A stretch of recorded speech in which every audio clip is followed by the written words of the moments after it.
கர்த்தரும் இரட்சகருமான இயேசு கிறிஸ்துவின் நாமத்தினாலே உங்கள் யாவரையும் யெஷுவா பைபிள் வேதாகம மொழிபெயர்ப்பு ஆராய்ச்சி மற்றும் மேம்பட்ட இறையியல் கல்வி சார்பாக வாழ்த்தி வரவேற்கிறோம்.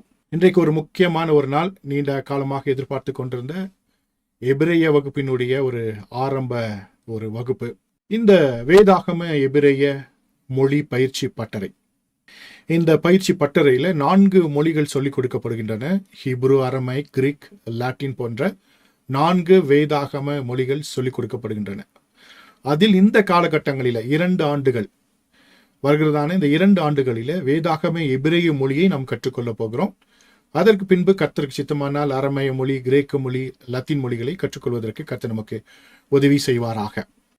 இந்த வேதாகம எபிரேய மொழி பிப்ளிக்கல் ஹீப்ரு லாங்குவேஜ் 2 ஆண்டு பட்ட படிப்பு program C read write read என்கிறதான psychological and scientific teaching methodology மூலமாக நடத்தப்படுகிற அற்புதமான ஒரு பாடத்திட்டம். நீங்கள் யாவரும் இதிலே தேறினவர்களாக மாறுவீர்கள் என்பதிலே எந்த சந்தேகமும் இல்லை. கண்டிப்பாக நீங்கள் எல்லாருமே வேதாகம எபிரேய மொழியை கற்றுக்கொள்ளப் போகிறீர்கள். ஏன்னா இது ஒரு என்ன சொல்லனா, ஒரு ஷார்ட் டைமில் சொல்லி கொடுத்துட்டு அல்லது ஒரு ஈர்ப்புக்காக சொல்லி கொடுக்குற ஒரு விஷயம் அல்ல. அப்படின்னா ஈர்ப்புக்காக சொல்லி கொடுக்குற விஷயம்னா என்ன புரியும்படியாக சொல்லணும்னா, நிறைய ஹீப்ரு கிளாஸஸ் நடக்கும். அது பார்த்தீங்கன்னா முடிவடையாது. நாமும் முழுமையாக கற்றுக்கொண்டிருக்க மாட்டோம். சில எழுத்துக்களை கற்றுக்கொண்டிருப்போம், சில வார்த்தைகளை கற்றுக்கொண்டிருப்போம், சில கலாச்சார பின்னணிகளை கற்றுக்கொண்டிருப்போம். ஆனால் முழுமையாக ஒரு எபிரேய மொழியை கற்றுக்கொள்வதற்கான வாய்ப்புகளை நாம் பெற்றிருக்க மாட்டோம். ஏன்னா எல்லா ஹீப்ரு கிளாஸஸுமே, மொழிவியல் வகுப்புகளுமே பாதியிலேயே முடிந்துவிடும். ஆனால் யெஷுவா பைபிள் சார்பாக நடத்தப்படுகிற வேத பாடங்கள் அப்படி அல்ல. கடந்த காலங்களிலே பல ஆயிரக்கணக்கான பேர் நம்முடைய ஷார்ட் டைம் கோர்ஸ்லேயே வேதாகம எபிரேய மொழியை எழுத படிக்க கற்றுக்கொண்டிருக்கிறாங்க.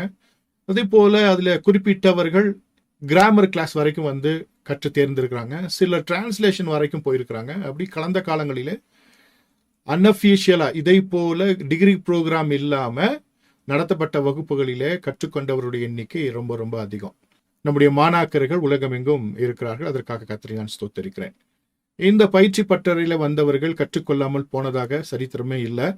கண்டிப்பாக கற்றுக்கொள்வாங்க. ஆனால் உங்கள் நேரத்தையும் உங்களுடைய மனதையும் உங்களுடைய ஃபோக்கஸையும் முழுமையாக இங்கே நீங்கள் என்ன பண்ண காண்பிக்க வேண்டும், அதை செலுத்த வேண்டும். அப்படி செலுத்தினால் கண்டிப்பாக நீங்கள் இந்த மொழியை எளிதாக கற்றுக்கொள்ளப் போகிறீர்கள்.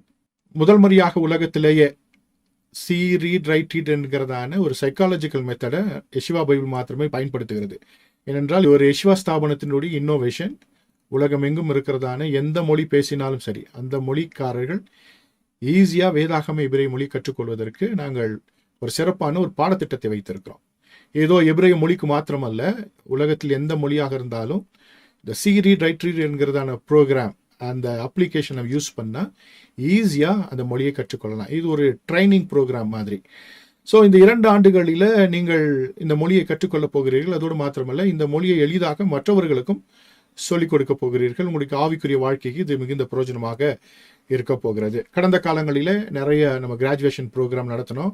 அவைகள் எல்லாமே தியாலஜிக்கல் டிகிரி ப்ரோக்ராம் நடத்தினோம். டாக்டரேட் ப்ரோக்ராமாக இருக்கட்டும், எம்டிஎஸ், பிடிஎஸ், இதே போல் நிறைய டிகிரி ப்ரோக்ராம் நடத்தினோம். போன முறை கூட கோயம்புத்தூர் மாநகரில் வைத்து நம்முடைய கிராஜுவேஷன் ப்ரோக்ராம் நடந்தது. இந்த வேதாகம எபிரேய மொழியும் அப்படிதான். இந்த 2 ஆண்டு படிப்பு முடிந்த பின்பு இதை போல ஒரு கிராண்டாக உங்களுக்கான ஒரு கிராஜுவேஷன் ப்ரோக்ராம் இருக்கும். உலகளாவிய அளவிலிருந்து பெரிய தலைவர்கள், அதே போல் மாணவர்கள் வந்து கலந்து கொண்டு அந்த விழாவை சிறப்பிப்பார்கள். எனவே இப்பொழுதிலிருந்தே மனதில் வைத்துக்கொள்ளுங்க, 2 வருஷம் நான் கம்ப்ளீட் பண்ணுவேன் அப்படின்ற ஒரு முடிவை எடுத்துக்கொள்ளணும். வந்தோம் பாதியில் போயிட்டோம் அப்படின்னா ஒன்றும் பிரச்சனை இல்லை, உங்களுக்கு அது லாஸு. ஸோ 2 ஆண்டுகள் தொடர்ச்சியாக வரும்பொழுது கண்டிப்பாக நீங்கள் கற்றுக்கொள்வீங்க. ஆரம்பத்தில் கண்ணை கட்டி விட்ட மாதிரி இருக்கும், நிறைய விஷயங்கள் புரியாது, நிறைய விஷயங்கள் கஷ்டமாக இருக்கும். கிவ் அப் பண்ணிட்டீங்கன்னா அவ்வளவுதான். போராடி பார்க்கணும் வாழ்க்கையில். ஒரு டிரைவிங்காக இருந்தாலும் சரி, ஒரு நீச்சலாக இருந்தாலும் சரி, ஒரு சைக்கிளிங்காக இருந்தாலும் சரி, ஆரம்பத்தில் ஒரு ஸ்ட்ரகிள் இருக்க தானே செய்யும் இல்லையா? இன்ட்ரெஸ்ட் இருந்தனால தான் நம்ம என்ன பண்ணிட்டோம், டிரைவிங் கற்றுக்கிட்டோம், சைக்கிள் ஓட்டினோம், நீச்சல் அடித்தோம். இதெல்லாம் இன்ட்ரெஸ்ட். அதே போல் வேதாகமத்தை தெரிந்து கொள்வதில் ஒரு இன்ட்ரெஸ்ட் இருக்கணும், ஒரு செல்ஃப் இன்ட்ரெஸ்ட், ஒரு செல்ஃப் மோட்டிவேஷன் இருந்தால் மாத்திரம்தான் இந்த மொழியை நம்ம கற்றுக்கொள்ள முடியும். ஏன்னால் பலர் ஆரம்பிப்பார்கள், பாதிலேயே போயிடுவாங்க, கிவ் அப் பண்ணிடுவாங்க. நிறைய அதுக்கு காரணம் சொல்லுவாங்க. விட்டு விடுவதற்கு 1000 காரணங்கள் இருக்கலாம். விட்டு விடாமல் கற்றுக்கொள்வதற்கு ஒரே ஒரு காரணம் மாத்திரம் இருக்கணும். என்ன இருக்கணும்? ஒரே ஒரு காரணம் இருக்கணும். வேதாகமத்தை நான் கற்றுக்கொள்ள போகிறேன், இது என்னுடைய தேவனுக்காக, இது என்னுடைய நல்வாழ்க்கைக்காக, என் வாழ்க்கையின் பிரயோஜனத்திற்காக அப்படின்ற ஒரே ஒரு ஒற்றை நோக்கம் இருந்தால் நாம் முடிவு வரைந்தும் இருந்து இந்த மொழிகளை கற்றுக்கொள்வதற்கு அது உபயோகமாக இருக்கும். எனவே இந்த 2 ஆண்டு பட்டப்படிப்பை முழுவதுமாக தொடர்படியாக இயேசுவின் நாமத்தினாலே உங்கள் யாவரையும் அன்பாய் நான் கேட்டுக்கொள்கிறேன். ஓகே, இந்த வேதாகம எபிரேய மொழி நாம் ஏன் கற்றுக்கொள்ள வேண்டும்? ஒரு கேள்வி நமக்கு. ஏன் இந்த வேதாகம எபிரேய மொழியை நாம் கற்றுக்கொள்ள வேண்டும்? இந்த கேள்வியை வேறு விதமா நம்ம கேட்கலாம். எப்படின்னா, ஏன் பரிசுத்த வேதாகமத்தின் மூல மொழிகளை கற்றுக்கொள்ள வேண்டும்? ஏன்னா வேதாகமத்தை நம்ம தமிழ் மொழியில மொழிபெயர்த்து கொடுத்துட்டாங்களே, அப்புறம் தமிழ் மொழி போதாதா? தமிழ்ல படிச்சா புரியாதா? தமிழ்ல இல்லாதது ஒன்றும் மற்ற மொழியில இருக்குமா? அப்படின்ற கேள்விகள் எல்லாமே நமக்கு வரும். உங்களை பார்த்தும் சிலர் கேட்கலாம், ஏன்ப்பா தமிழ்ல இருக்க பைபிளே நீ ஒழுங்கா படிக்கல, இதுக்கு வேற நீ பிப்ளிக்கல் லாங்குவேஜ் வேற போயிட்டியா, ஹீப்ரு போயிட்டியா, கிரீக் போயிட்டியா, லத்தீன் போயிட்டியா அப்படின்னு கேட்கிறவங்க இருப்பாங்க. நாம் ஏன் படிக்கணும், நாம் ஏன் தெரிஞ்சுக்கணும் அப்படின்றத நம்ம வெல் டிஃபைன் பண்ணிட்டோன்னா நம்ம கண்டிப்பாக கற்றுக்கொள்வோம். ஏன் நம்ம மொழிகளை கற்றுக்கொள்ள வேண்டும்? இப்போ இந்த உலகத்தில் நாம் வாழ்வதற்கு, சிறப்பாக பிஸ்னஸ் பண்ணுவதற்கு அல்லது வேலை செய்வதற்கு நமக்கு லாங்குவேஜ் தேவைப்படுது. ஏதோ ஒரு அடிஷ்னல் லாங்குவேஜ் நமக்கு தேவைப்படுகிறது. அது என்ன வேணா இருக்கலாம். அது ஜெர்மனாக இருக்கலாம், இல்லை ஃப்ரெஞ்சாக இருக்கலாம், இல்லை சைனீஸாக இருக்கலாம். ஏதோ ஒரு லாங்குவேஜை நம்ம படிக்கும் பொழுது அதன் மூலமாக நம்முடைய தொழிலை, நம்முடைய வேலையை நாம் சிறப்பாக செய்ய முடிகிறது. ஏன்னா அது சம்பந்தமான நிறைய ஆப்பர்ச்சுனிட்டி நமக்கு வருகிறது. அதே போல தான் வேதாகமத்தின் மொழிகளை கற்றுக்கொள்வதனாலே உங்கள் ஆவிக்குரிய வளர்ச்சி அதிகமாக போகிறது. அடுத்த ஃபேஸுக்கு போயிடுவீங்க. இதை நான் புரியும்படியாக சொல்லணும்னா, இந்திய கிறிஸ்தவம் என்று சொல்லுகிறதான நம்முடைய கிறிஸ்தவம் இந்த காலகட்டம் வரைக்கும் பெரிய அளவில் மாற்றத்தை நம்முடைய வாழ்க்கையில் உண்டு பண்ணவில்லை. நாம் இருக்கிற மாதிரியே தான் இருந்துட்டு இருக்கோம். வாழ்க்கையில் ஒரு மாற்றம் வரணும்னா, ஒரு டிரான்ஸ்ஃபர்மேஷன் வரணும்னா, நம்முடைய அறிவில், நம்முடைய வாழ்க்கை தரத்தில், நம்முடைய ஸ்டேட்டஸில், நம்முடைய எல்லா நிலைமைகளிலும் மாற்றம் வரணும்னா அதற்கு சில விஷயங்களை நாம் கற்றுக்கொள்ள வேண்டும். அதே போல தான் இன்றைக்கு இந்த காலகட்டங்களில் இந்த எபிரேய மொழி கற்றல் உங்கள் வாழ்க்கையில் மிகப்பெரிய மாற்றத்தை உண்டு பண்ணும். அதில் மாற்று கருத்தே இல்லை. நிறைய பேருடைய வாழ்க்கையில் வேதாகம மொழிகள் மாற்றத்தை உண்டு பண்ணியிருக்கிறது. உங்கள் வாழ்க்கையிலும் மிகப்பெரிய மாற்றத்தை உண்டு பண்ணும். அதில் எந்த விதமான சந்தேகமும் இல்லை. இப்போ மறுபடியும் உள்ள வந்துடுவோம். ஏன் நாம் பரிசுத்த வேதாகமத்தின் மூல மொழிகளை கற்றுக்கொள்ள வேண்டும்? ஏன்னா வேதாகமத்திற்கு 4 மூல மொழிகள் இருக்கிறது. எபிரேயம், அரமேயம், கிரேக்கம், லத்தீனம் என்கிறதான 4 மொழிகள். ஏன்னா வேதாகம காலகட்டங்களில், பழைய ஏற்பாட்டின் காலகட்டங்களில் எபிரேய மொழி இருந்தது. அதற்கு பின்பு அரமேய மொழி இருந்தது. புதிய ஏற்பாட்டினுடைய காலகட்டங்களிலே கிரேக்க மொழியும் லத்தீன் மொழியும் கோல் வச்சு கொண்டிருந்தன. எனவே 4 மொழிகளிலே வேதாகம பிரதிகள் உலகம் எங்கும் இருக்கிறது. இந்த 4 மொழிகள் மூலமாக வேதாகமத்தை கற்றுக்கொள்வது நிறைய விஷயங்களை நமக்கு கற்றுத்தரும். அப்போ ஏன் மொழியை கற்றுக்கொள்ளணும் அப்படின்னு மறுபடியும் உள்ள வந்தோம்னா, ஒரு புத்தகத்தை மற்றொரு மொழிக்கு 100% அப்படியே மொழியாக்கம் செய்ய இயலாது. The first thing, foremost thing என்னன்னா, ஒரு லாங்குவேஜ்லேருந்து இன்னொரு லாங்குவேஜுக்கு 100% எந்த புஸ்தகத்தையும் மொழியாக்கம் செய்ய முடியாது. ஏன் அப்படின்னா, ஒவ்வொரு லாங்குவேஜும் ரொம்ப யூனிக். அந்தந்த லாங்குவேஜில் இருக்கிற சிறப்பு இயல்புகள் அப்படின்னு சொல்லுவோம். அது இன்னொரு மொழிக்கு இருக்கவே இருக்காது. அப்படியே மொழியாக்கம் செய்ய முடியவே முடியாது. நிறைய விஷயங்களை கவனிச்சிங்கன்னா யோசித்து பார்க்கலாம். இது வரைக்கும் நிறைய புஸ்தகங்களை நீங்கள் படிச்சிருக்கலாம். டிரான்ஸ்லேட்டட் புஸ்தகத்தை வாசித்திருக்கலாம். உதாரணமாக நம்ம தேசத்தில் ரஷ்யன் புக்ஸ் எல்லாம் டிரான்ஸ்லேட் பண்ணி தமிழில் இங்கே சேல்ஸ் பண்ணாங்க ஒரு காலகட்டத்தில். இந்த ரஷ்யன் டிரான்ஸ்லேஷன் தமிழ் புஸ்தகத்தை வாசித்து பார்த்தீங்கன்னா தெரியும், அதோடைய நடையெல்லாம் வேற மாதிரி இருக்கும். அது மாதிரி ஜெர்மன் புஸ்தகத்தை தமிழாக்கம் பண்ணியிருப்பாங்க. அதை படித்து பார்த்தீங்கன்னாலே அதோடைய நடை வேறையாக இருக்கும், அதோட அண்டர்ஸ்டாண்டிங் வேற மாதிரி இருக்கும். அதே போல் நாம் படிச்சுட்டு இருக்க தமிழ் வேதாகமும் ஏதோ தமிழ் மொழியில் எழுதினது போலவே நாம் நினச்சி கொண்டிருக்கிறோம். எது வரைக்கும்னா, அதில் நிறைய விஷயங்கள் நமக்கு கேள்வியாக வரும் பொழுது, சில விஷயங்கள் புரியாமல் இருக்கும் பொழுது தான் ஒரு சந்தேகம் நம்முடைய வாழ்க்கையிலே எழுகிறது. இதையே நான் உங்ககிட்ட சொல்கிறேன்னா, இன்றைய காலகட்டங்களிலே தமிழ் கிறிஸ்தவர்கள், பேறு பெற்றவர்கள், பெரிய ஆட்கள் என்று சொன்னவர்கள், பல லட்சங்களுக்கு முன்னோடியாக இருந்தவர்கள் எல்லாம் பின்மாற்றத்தில் போயிட்டாங்க. பைபிள் பொய்ன்னு சொன்னவங்கலாம் இருக்கிறாங்க. அதாவது நான் என்ன சொல்கிறேன்னா, ஊழியக்காரங்களை சொல்கிறேன். பெரிய ஊழியக்காரங்க அப்படின்னு சொன்னவங்கலாம் பைபிள் பொய்ன்னு போனவங்க இருக்கிறாங்க. அதே போல் இது தொழிலாக மாற்றி சம்பாதிக்கும் வழியாக மாற்றி கொண்டவங்க இருக்கிறாங்க. ஏன்னா இதில் பொழைக்கலாம், இதில் உண்மையெல்லாம் இல்லை, பிழைப்பதற்கு வழி என்று நினைத்து மாறி போனவர்கள் எல்லாம் இருக்கிறார்கள். ஸோ நாம் வாசிக்கிற வேதாகமம் உண்மையா இல்லையா அப்படின்னு தெரிஞ்சுக்கிறதுக்கு, ஒரு அத்தன்டிகேட் பண்ணுவதற்கு மொழி அறிவு அவசியம். அதனுடைய மூல மொழி அவசியம். பரிசுத்த வேதாகமத்தை பொறுத்தளவிற்கு நம்ம பார்க்கும் பொழுது இந்த வேதாகமும் மேனுவல் ஆஃப் தி வேர்ல்டு, உலகத்தின் கையேடு அப்படின்னு சொல்லலாம். அப்படின்னா இன்னொரு விஷயம் சொல்லலாம்னா த வேர்ல்ட்ஸ் ஃபியூச்சர் புக், உலகத்தினுடைய எதிர்கால புத்தகம்.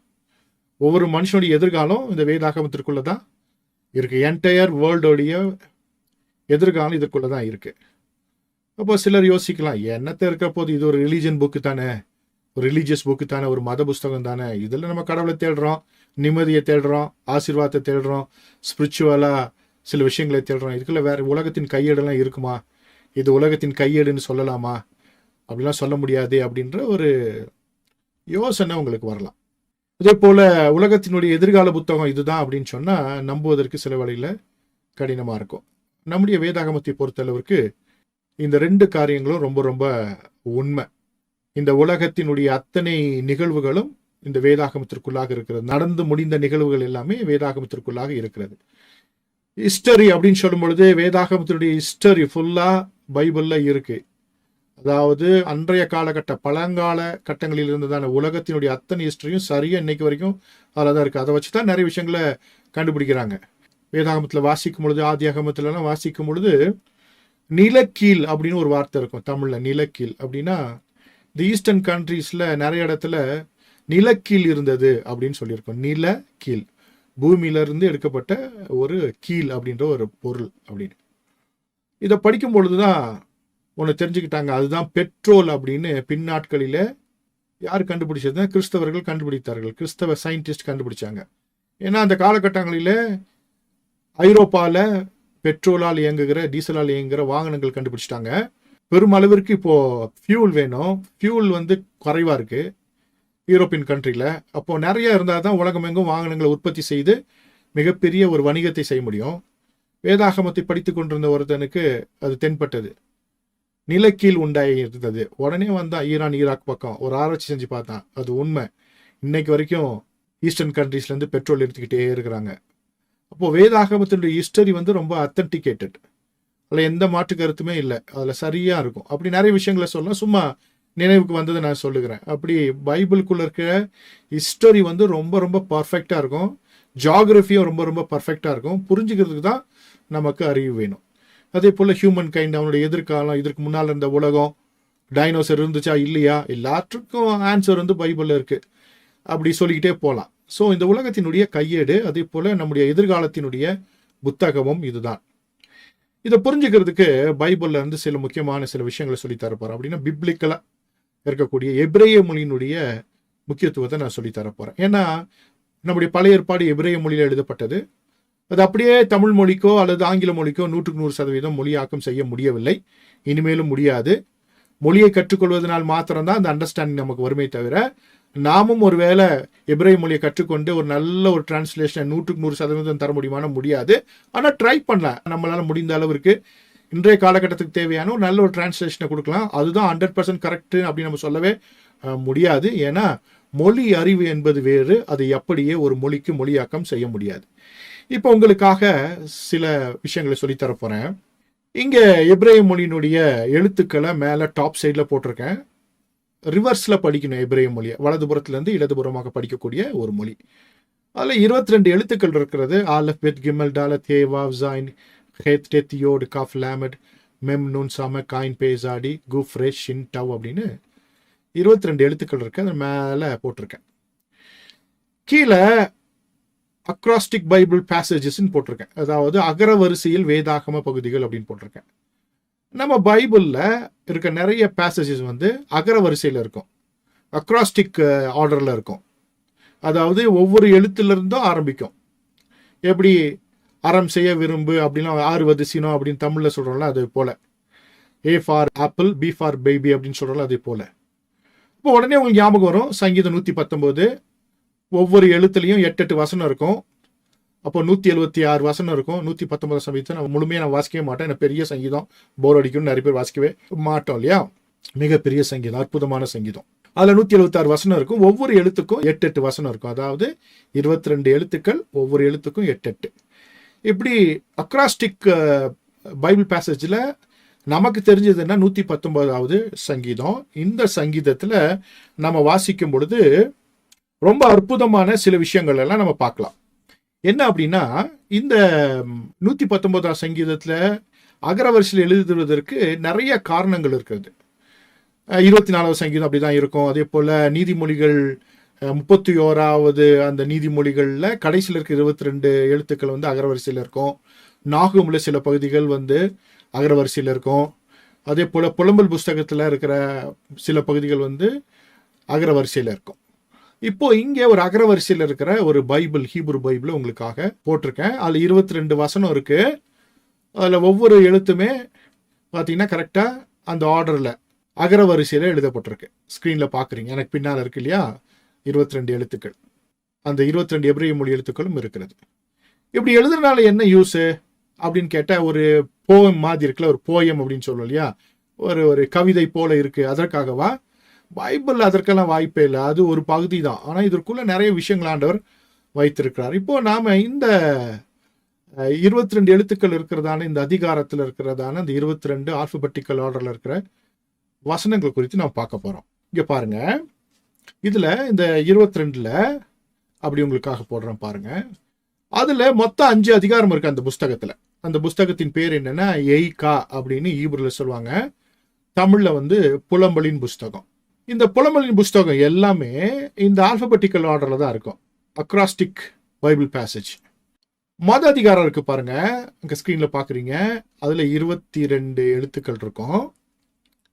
அதுல அந்த 16, 17 எழுத்து மாத்திரம் நான் சும்மா என்ன பண்ணிருக்கேன், ஹைலைட் போட்டு காமிச்சிருக்கேன். அதுல இந்த 16வது எழுத்து என்னன்னா ஆயின் அப்படின்னா கண்ணுன்னு அர்த்தம். 17வது எழுத்து என்னன்னா பே அப்படின்ற எழுத்து அப்படின்னா வாயின் அர்த்தம். எபிரேய மொழி எழுத்துக்கள் ஒவ்வொன்றுக்கும் ஒரு மீனிங் இருக்கும். அதுல நிறைய விஷயங்கள் இருக்கு, பின்னால் நம்ம பார்க்க போகிறோம். 6 விதமான முக்கியமான காரியங்கள் இருக்கிறது. அதற்கு ஒரு பெயர் இருக்கு, அதற்கு ஒரு உச்சரிப்பு இருக்கு, அதற்கு ஒரு உட்கருத்து இருக்கு, அதற்கு ஒரு வேல்யூ இருக்கு, அதற்கு ஒரு வரிசை எண் இருக்கு, அப்படி நிறைய விஷயங்கள் இருக்கு, உச்சரிப்பு இருக்கு, அப்படிலாம் இருக்கு, பெயர் இருக்கு. ஓகே, ஸோ இப்போ இந்த 2 எழுத்து நம்ம பார்க்குறோம். 2ஆம் அதிகாரம், 3ஆம் அதிகாரம், 4ஆம் அதிகாரத்தை வாசிக்கும் பொழுது அதுலேயும் அப்படிதான் இருக்கும். 2ஆம் அதிகாரத்துல 22 எழுத்து இருக்கும். 3ஆம் அதிகாரத்துல 66 வசனம் இருக்கும். ஒவ்வொரு எழுத்துலையும் 3 வசனம் இருக்கும். அப்புறம் 4ஆம் அதிகாரத்துல 22 எழுத்து இருக்கும். 5ஆம் அதிகாரத்திலையும் அந்த 22 வசனம் இருக்கும். ஆனா 22 எழுத்துக்கள் இருக்காது. உங்களுக்காக அப்படியே ஸ்கிரீன்ல போட்டிருக்கேன், பார்த்து கொள்ளுங்க. அப்போ 1ஆம் அதிகாரத்துல 22 எழுத்துக்கள்ல அந்த அகர வரிசையில 22 வசனம் இருக்கும், சரியா இருக்கும். 2, 3, 4. 2ஆம் அதிகாரத்துல 22 வசனம் கரெக்டா அந்த 22 எழுத்து இருக்கும். ஆனா அந்த 16வது 17வது எழுத்து மாத்திரம் இடம் மாறி இருக்கும், அதோடைய லொகேஷன் மாறி இருக்கும். 16க்கு பதிலா 17, 17க்கு பதிலா 16 இருக்கும், லொகேஷன் மாறி இருக்கும். 3ஆம் அதிகாரத்துல 66 வசனம் இருக்கும், அங்கேயும் அப்படிதான் லொகேஷன் மாறி இருக்கும். 3 வசனம் இருக்கும் ஒவ்வொரு எழுத்துல, அதுவும் லொகேஷன் மாறி இருக்கும், இப்படிதான் ரிவர்ஸ்ல இருக்கும். 4ஆம் அதிகாரம் வரும்பொழுது இதே மாதிரி தான் இருக்கும்.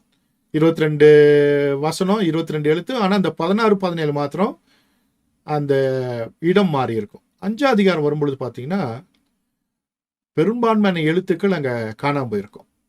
11 எழுத்து தான் இருக்கும், 11 எழுத்து அங்க இருக்காது. ஆனா 22 வசனம் இருக்கும், 11 எழுத்துக்கள் மாத்திரம் தான் பயன்படுத்தப்பட்டிருக்கும், மற்ற 11 எழுத்து காணாம போயிருக்கும். இதுதான் இந்த எய்கா அல்லது புலம்பல் புஸ்தகத்தினுடைய முக்கியமான விஷயம்.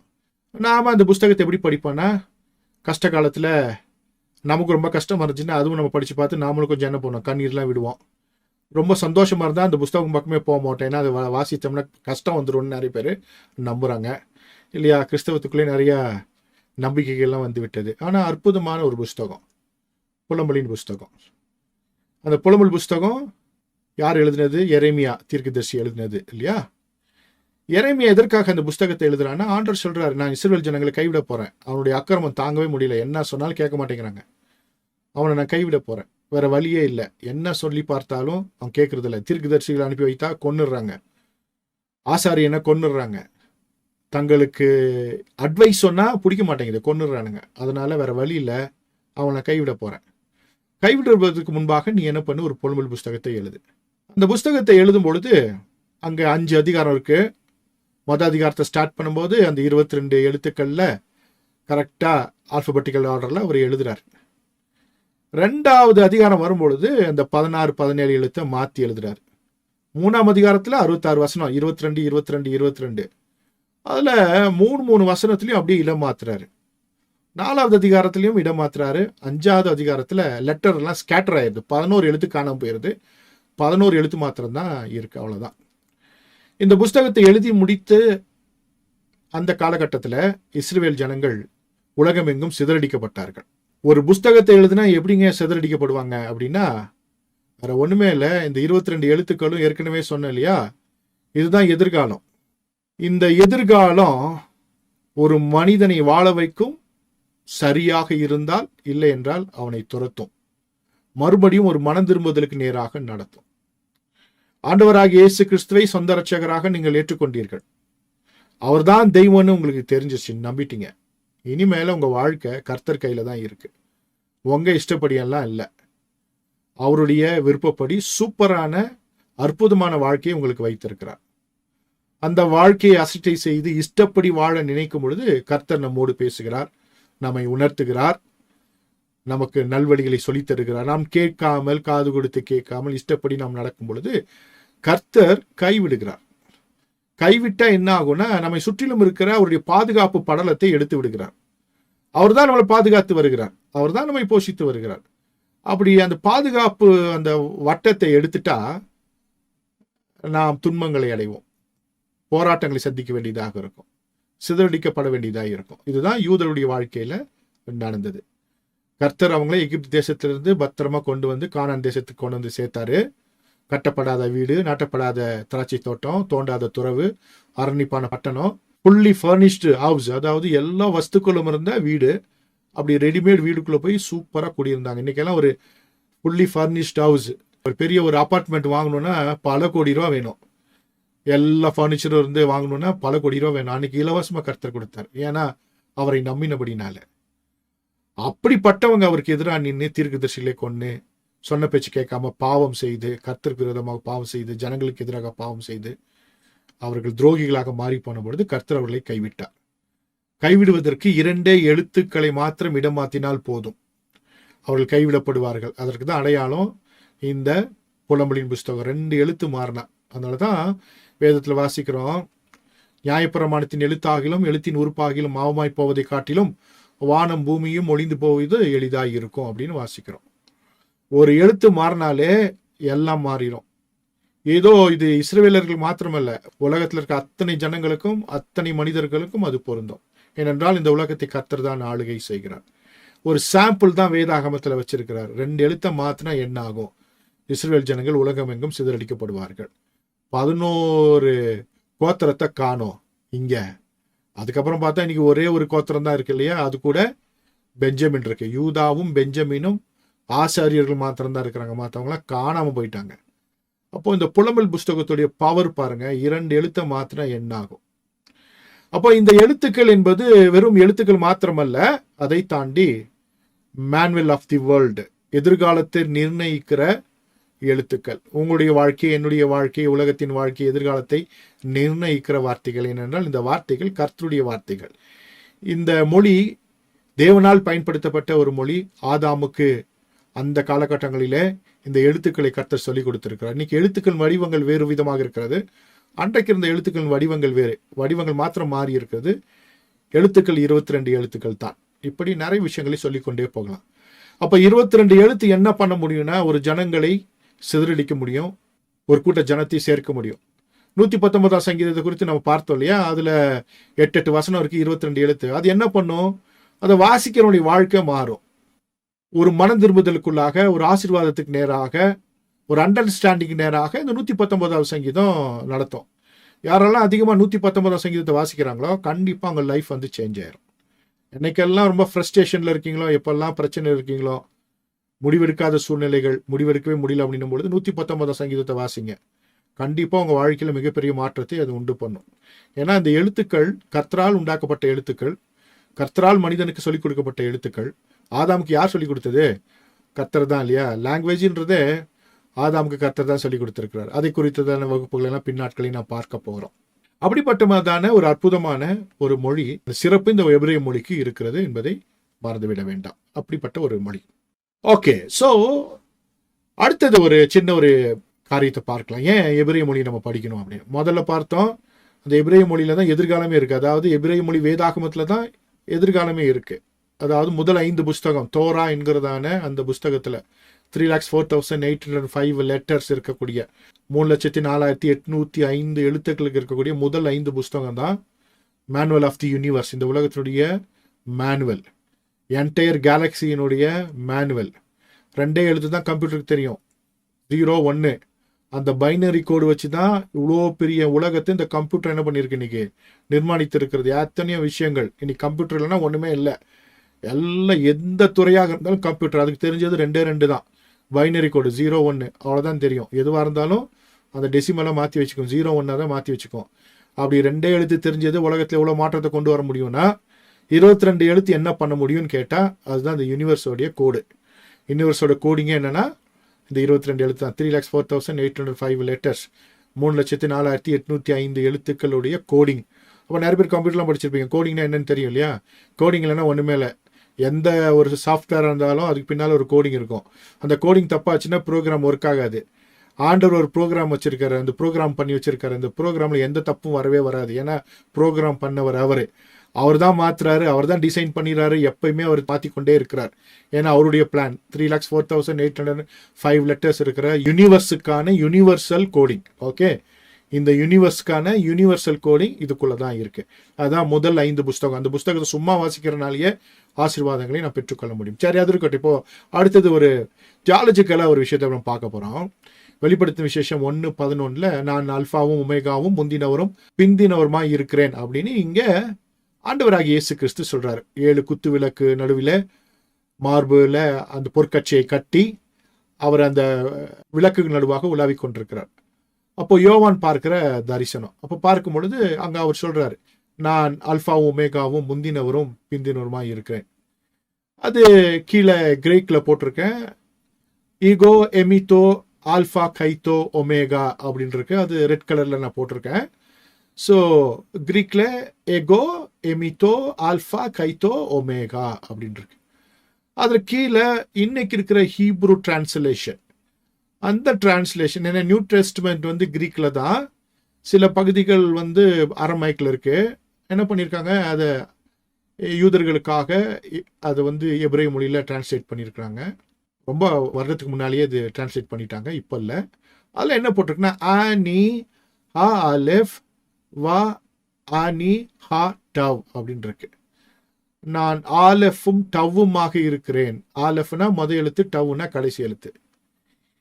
கிரீக்ல அல்ஃபா ஒமேகா அப்படின்னா முதல் எழுத்தும் கடைசி எழுத்தும். நான் அல்ஃபாவும் ஒமேகாவும் முந்தினவரும் பிந்தினவருமாக இருக்கிறேன். இங்க கிரீக்ல நான் அல்ஃபாவும் ஒமேகாவும் இருக்கிறேன். ஹீப்ரூல ஆனி ஹா ஆலெஃப் வே ஹா ஆனி ஆ டவ் அப்படின்னு இருக்கு. நான் ஆலெஃப் டவ்வாக இருக்கிறேன் அப்படின்னு இருக்கு. இப்போ அவர் இருந்துட்டு போட்டால் அதனால நமக்கு என்ன அப்படின்னு சில வேளையில் நம்ம யோசிப்போம். அவர் புரியாது சில வேளையில், இது என்னப்பா, அதுக்கு நிறைய வியாக்கியானங்களை நம்ம ஆளுங்க கொடுப்பாங்க. அது கூட ஓகே, நம்ம ஏற்றுக்கலாம். ஏன்னா சில ஃபிலாசபிக்கல் தாட் வந்து ரொம்ப இன்ட்ரெஸ்டிங்காக இருக்கும். ஸோ அது மாதிரி நிறைய விஷயங்களை கேட்டிருப்பீங்க, அது இருக்கட்டும். இப்போ அப்படின்னா என்னன்றதை நம்ம பார்க்க போகிறோம். Alpha omega aleph tav. So Greek வந்து நம்ம மொழியை போல எழுத வேண்டியது இடதுபுறத்துலேருந்து வலதுபுறமா, ஹீப்ரு வலதுபுறத்துலேருந்து இடதுபுறமா எழுதக்கூடியது. 2 இங்கே போட்டிருக்கேன் உங்களுக்காக. அப்படின்னா என்ன அப்படின்னு நம்ம பார்க்க போகிறோம். இங்கே உங்களுக்காக ஆதியாகமம் 1:1 உங்களுக்கு போட்டிருக்கேன். ஆதியிலே தேவன் வானத்தை பூமி சிருஷ்டித்தார், in the beginning God created the heaven and the earth அப்படின்னு இங்கிலீஷில் இருக்கு. அப்போது இங்கே தமிழில் இங்கிலீஷில் வாசிக்கும் பொழுது அது டிரான்ஸ்லேட்டட் வெர்ஷனாக இருக்கிறனால அதுக்குள்ளே இருக்க சில முக்கியமான விஷயங்கள் நமக்கு புரியல, டிரான்ஸ்லேட் பண்ணாமல் விட்டுட்டாங்க. அது என்னன்னா, அந்த ப்ளூ கலர்லையும் பச்சை கலர்லையும் இருக்கிற 2 எழுத்து 8 ஆலெஃப் டவ்ன்ற எழுத்து 2 எழுத்து அங்கே இருக்குது. ஆதியாகமம் 1:1 4வது வார்த்தை இருக்கிறது. மொழிபெயர்ப்பாளர்கள் அதை மொழிபெயர்க்கல. அதை ஆப்ஜெக்ட் மார்க்கர் அப்படின்னு ஒரு பொருள் கொடுத்துட்டு அதுக்கு ஒரு நேம் கொடுத்துட்டு விட்டுட்டாங்க. அது தேவையில்லை அப்படின்னு விட்டுட்டாங்க. ஆப்ஜெக்ட் மார்க்கர் அப்படின்ட்டாங்க. ஓகே, அது இல்லை அப்படின்றத நம்ம இன்னைக்கு தெரிஞ்சுக்க போகிறோம். அப்போது அங்கே ஆலெஃப் டவ்ன்ற வார்த்தை அங்கே 2 எழுத்து வார்த்தை இருக்கிறது. இதை பின்னாட்களிலே வந்து இஸ்ரவேல் தேசத்திலிருந்து அடிமையாகி போய் மறுபடியும் பாபிலோன் தேசத்திலிருந்து மறுபடியும் இஸ்ரவேல் தேசத்திற்கு வந்ததான ஜனங்கள், அதாவது யூதர்கள். உங்களுக்கு தெரியும், ஆண்டவராக இயேசு கிறிஸ்து இந்த உலகத்தில் மனிதனாய் பிறப்பதற்கு முன்பாக மறுபடியும் அவர்கள் பாபிலோன் தேசத்திலிருந்து அவர்கள் திரும்ப வந்தாங்க. அந்த தேசத்தில் அடிமையாக இருந்தாங்க இல்லையா, திரும்ப வந்தாங்க. வந்த பொழுது அவங்க என்ன பண்ணாங்கன்னா, டர்கம் அப்படின்னு புஸ்தகங்கள் எழுதினாங்க. டர்கம்னா என்னன்னா டிரான்ஸ்லேஷன் அப்படின்னு சொல்லுவாங்க. டர்கம் அப்படின்னா அவங்க அன்னைக்கு பேசின அரமைக்கு மொழியில தங்களுடைய வேதாகமத்தை மொழிபெயர்த்தாங்க. ஏன்னா இந்த வேதாகமத்தினுடைய எபிரேய மொழி அந்த காலகட்டத்தில் இயேசு கிறிஸ்து பிறப்பதற்கு முந்தைய காலகட்டம், இயேசு கிறிஸ்து பிறந்த காலகட்டங்களில் அந்த மொழி வழக்கத்தில் இல்லை, அந்த ஹீப்ரு இல்லை. அது என்ன சொல்லுவேன்னா ஏன்ஷியன்ட் ஹீப்ருன்னு சொல்லுவோம், கிளாசிக்கல் ஹீப்ருன்னு சொல்லுவோம். அந்த ஹீப்ரு பழக்கத்தில் இல்லை, பேசுறதுக்கும் ஆள் இல்லை. எஸ்ரா நெகேமியா காலகட்டம் அது. அப்போ என்ன பண்ணுறாங்கன்னா, அவங்க அன்னைக்கு பேசிட்டு இருந்த ஒரு மொழி என்னென்னா அரமைக், அதாவது கல்தேய மொழியும் எபிரேய மொழியும் கலந்ததான ஒரு கலப்பின மொழி அவங்க பேசிட்டு இருந்தாங்க. அப்போ அந்த மொழியில் என்ன பண்ணிட்டாங்க, எபிரேய மொழி எழுத்துக்களை வைத்து தங்களுடைய பழைய ஏற்பாட்டை மொழியாக்கம் செய்து கொண்டார்கள். அது பேர் என்ன, டர்கம்னுவாங்க. டர்கம்ல நிறையா இருக்குது. டர்கம் பாபிலோனியா, டர்கம் யோனத்தான், டர்கம் எருசலேமி, டர்கம் ஆன்குலோஸ், டர்கம் நியோஃபெட்டி அப்படின்னு நிறைய டர்கம் இருக்குது, டிரான்ஸ்லேஷன்ஸ் இருக்குது. இதெல்லாம் ஆண்டவராகிய இயேசு கிறிஸ்து இந்த உலகத்தில் மனிதனாய் வந்த காலகட்டங்களில் அதற்கு முன்பாக எழுதப்பட்டவைகள். இவைகள் எல்லாமே யூதர்களுக்காக எழுதப்பட்டதான புத்தகங்கள், கிறிஸ்தவர்களுக்காக எழுதப்பட்டது அல்ல. அதில் டர்கம் நியோஃபிட்டி அப்படின்ற அந்த புஸ்தகத்தில் ஆதியாகம் 1:1 இங்கே உங்களுக்காக போட்டிருக்கேன். அங்கே ஹீப்ரு லெட்டர்ஸில் அரமைக்கு எழுதியிருக்காங்க. அதாவது அரமைக் என்ற லாங்குவேஜுக்கு லெட்டர்ஸ் கிடையாது, அதுக்கான ஆல்பபெட்ஸ் கிடையாது. ஒன்று ஹீப்ருவில் எழுதணும், இல்லைன்னா சிரியாக்கில் எழுதணும். அந்த காலகட்டத்தில் ஹீப்ரு லெட்டர்ஸை பயன்படுத்தி அரமைக்கை எழுதினாங்க. அதே போல் கிரேக்க எழுத்துக்களை பயன்படுத்தியும் அரமைக்கை எழுதியிருக்கிறாங்க. பட் நமக்கு கிடைச்ச இந்த டர்கம் நியோஃபிட்டி எபிரேய எழுத்துக்களால் எழுதப்பட்ட அரமேய பிரதி, ஒரு டிரான்ஸ்லேஷன், ஒரு என்ன சொல்லலாம்னா ஒரு expanded version for the whole testament. பழைய ஏற்பாட்டுக்கான ஒரு எக்ஸ்பேண்டேஷன், ஒரு எக்ஸ்பிளனேஷன், ஒரு எக்ஸ்பான்ஷன் சொல்லலாம். ஓகே, சரி. அப்போ இதில் நம்ம வாசிக்கும் பொழுது என்ன எப்படி இருக்குன்னா, ஆதியிலே ஞானத்தால் தேவனுடைய குமாரன் வானத்தி பூமியும் படைத்தார் அப்படின்னு எழுதி வச்சிருக்காங்க. நாம் எழுதல, இயேசு கிறிஸ்து இன்னும் வரலன்னு நம்புகிற, இனிமேல் தான் வருவாருன்னு நம்புகிற யூதர்களுடைய டிரான்ஸ்லேஷன் சொல்லுது, in the beginning with wisdom the son of Yah created the heavens and the earth அப்படின்னு இருக்கு. அப்போ சன் ஆஃப் யா, யா அப்படின்னா ஆலே லூயால வர யா இருக்குல்ல, அந்த யா, சன் ஆஃப் யா அப்படின்னா தேவன். அப்போ தேவனுடைய குமாரன் தான் வானத்தையும் பூமியும் படைத்தார், ஞானத்தால் தேவனுடைய குமாரன் வானத்தையும் பூமியும் படைத்தார் அப்படின்னு எழுதி வச்சிருக்கிறாங்க. இது அற்புதமான ஒரு வேத பகுதி. இப்போ தமிழில் இங்கிலீஷில் டிரான்ஸ்லேட் பண்ணும்போது அவங்க அந்த 2 எழுத்து வார்த்தையை விட்டுட்டாங்க. ஆனால் சொந்த ஜனங்கள், இந்த மொழிக்கு சொந்தக்காரர்கள் இஸ்ரவேலர்கள், அவங்க மொழியாக்கம் செய்ததான அந்த புஸ்தகத்தில் ஆதியிலே ஞானத்தால் தேவனுடைய குமாரன் வானத்தை பூமி படைத்தார் அப்படின்னு இருக்கு. அப்போ இயேசு கிறிஸ்து யாரு அப்படின்னு நம்ம முன்னால பார்த்தா, அவர் தான் ஆலெஃப் டவ் அல்லது அல்பா ஒமேகா. அவர் எங்க இருக்காரு அப்படின்னா, முதல்ல ஆதியாகம் 1:1 இருக்கிறார். அதுதான் மேட்டர், அதுதான் முக்கியமான விஷயம். நாம புதிய ஏற்பாட்டில் தான் அவர் வந்துட்டாரு, அதுக்கு முன்னால இல்லைன்னு நினைக்கிறோம் இல்லையா. சிலர் சொல்றாங்க அப்படி இல்லையா, உண்மை இல்லை. ஆதியாகம் 1:1 இருக்கிறாரு. அது அவங்க ஆட்களே கண்டுபிடித்து டர்கம்ல எழுதி வச்சிருக்காங்க, நியோபட்டியில் எழுதி வச்சிருக்காங்க. ஆனா நம்ம ஆட்களுக்கு புரியல, இயேசு கிறிஸ்து 2000 வருஷத்துக்கு முன்னால தான் வந்தாருன்னு. 2000 வருஷத்துக்கு முன்னாக மனுஷனா வந்தாரு. அவர் ஆதியாகம் 1:1 4வது இடத்திலேயே இருக்கிறார். ஸோ இப்படி அல்பா ஒமேகான என்னன்னு தெரிஞ்சுக்கணும்னா முதல்ல நமக்கு மொழி அறிவு அவசியம். மொழி தெரியலனா அல்பா ஒமேகான்னு ஏதோ ஒன்று போல இருக்குது. நிறைய English translation A to Z அப்படின்னு டிரான்ஸ்லேட் பண்ணியிருக்காங்க. அவர் A to Z, A to Z அப்படின்னு சொல்லிட்டாங்க. சரியா, முதல் எழுத்தும் கடைசி எழுத்தும். தமிழ்லன்னா ஆ முதல் அக்கு வரை, நான் ஆவும் அக்குமா இருக்கிறேன் அப்படின்னு மொழிபெயர்த்திருப்பாங்க போல இருக்கு. ஆனால் விட்டுட்டாங்க எப்படியோ. சரியா, இப்படி தான் சொல்லியிருப்பாங்க. இங்கிலீஷில் அப்படி வந்துருச்சு, A to Z நிறைய டிரான்ஸ்லேஷன் A to Z அப்படின்னு போட்டிருக்காங்க. பட் உண்மை என்னன்னா, இந்த 2 எழுத்து வார்த்தைக்கு இவங்களுக்கு யாருக்குமே என்ன தெரியல. யூதன் அவன் புஸ்தகத்தை எழுதி வச்சிருக்கிறான், அவனுக்கான டிரான்ஸ்லேஷன் எழுதி வச்சிருக்கான். ஆனால் இன்னும் இயேசு வரலன்னு நம்புறான். அவனுடைய அந்த டிரான்ஸ்லேஷன்ல தேவனுடைய குமாரன் தான் வானத்தி பூமியும் படைத்தார் அப்படின்னு அவங்க தெளிவா நம்புறாங்க. அப்போ எங்க இருக்கிறார் இயேசு? ஆதியாகம் 1:1 இருக்கிறார் என்பதை நாம் தெரிந்து கொள்கிறோம். சரி, அடுத்தது ஒரு விஷயத்துக்கு நம்ம போவோம். எபிரேய மொழி எழுத்துக்களை உங்களுக்காக இங்க ஸ்கிரீன்ல போட்டிருக்கேன். கொஞ்சம் ஸ்கேட்டர் ஆயிருக்கு, ஏன்னா அது அந்த ஃபாண்ட் ஏதோ மாறி இருக்கு. இருந்தாலும் உங்களுக்காக புரிஞ்சுக்கிறதுக்காக சொல்லிடுறேன். 22 எபிரேய மொழி எழுத்துக்கள், அதற்கு கீழே ஒவ்வொரு எழுத்துக்கான மதிப்பு போட்டிருக்கேன். 1 to 400 வரைக்கும். 22 எழுத்துக்கள்ல முதல் எழுத்துக்கு 1, ரெண்டாவது எழுத்துக்கு 2 அப்படின்னு 22 எழுத்துக்கான அந்த எண் மதிப்பு மேல அந்த 22 எழுத்துக்கள் வரிசை அப்படி போட்டிருக்கேன்.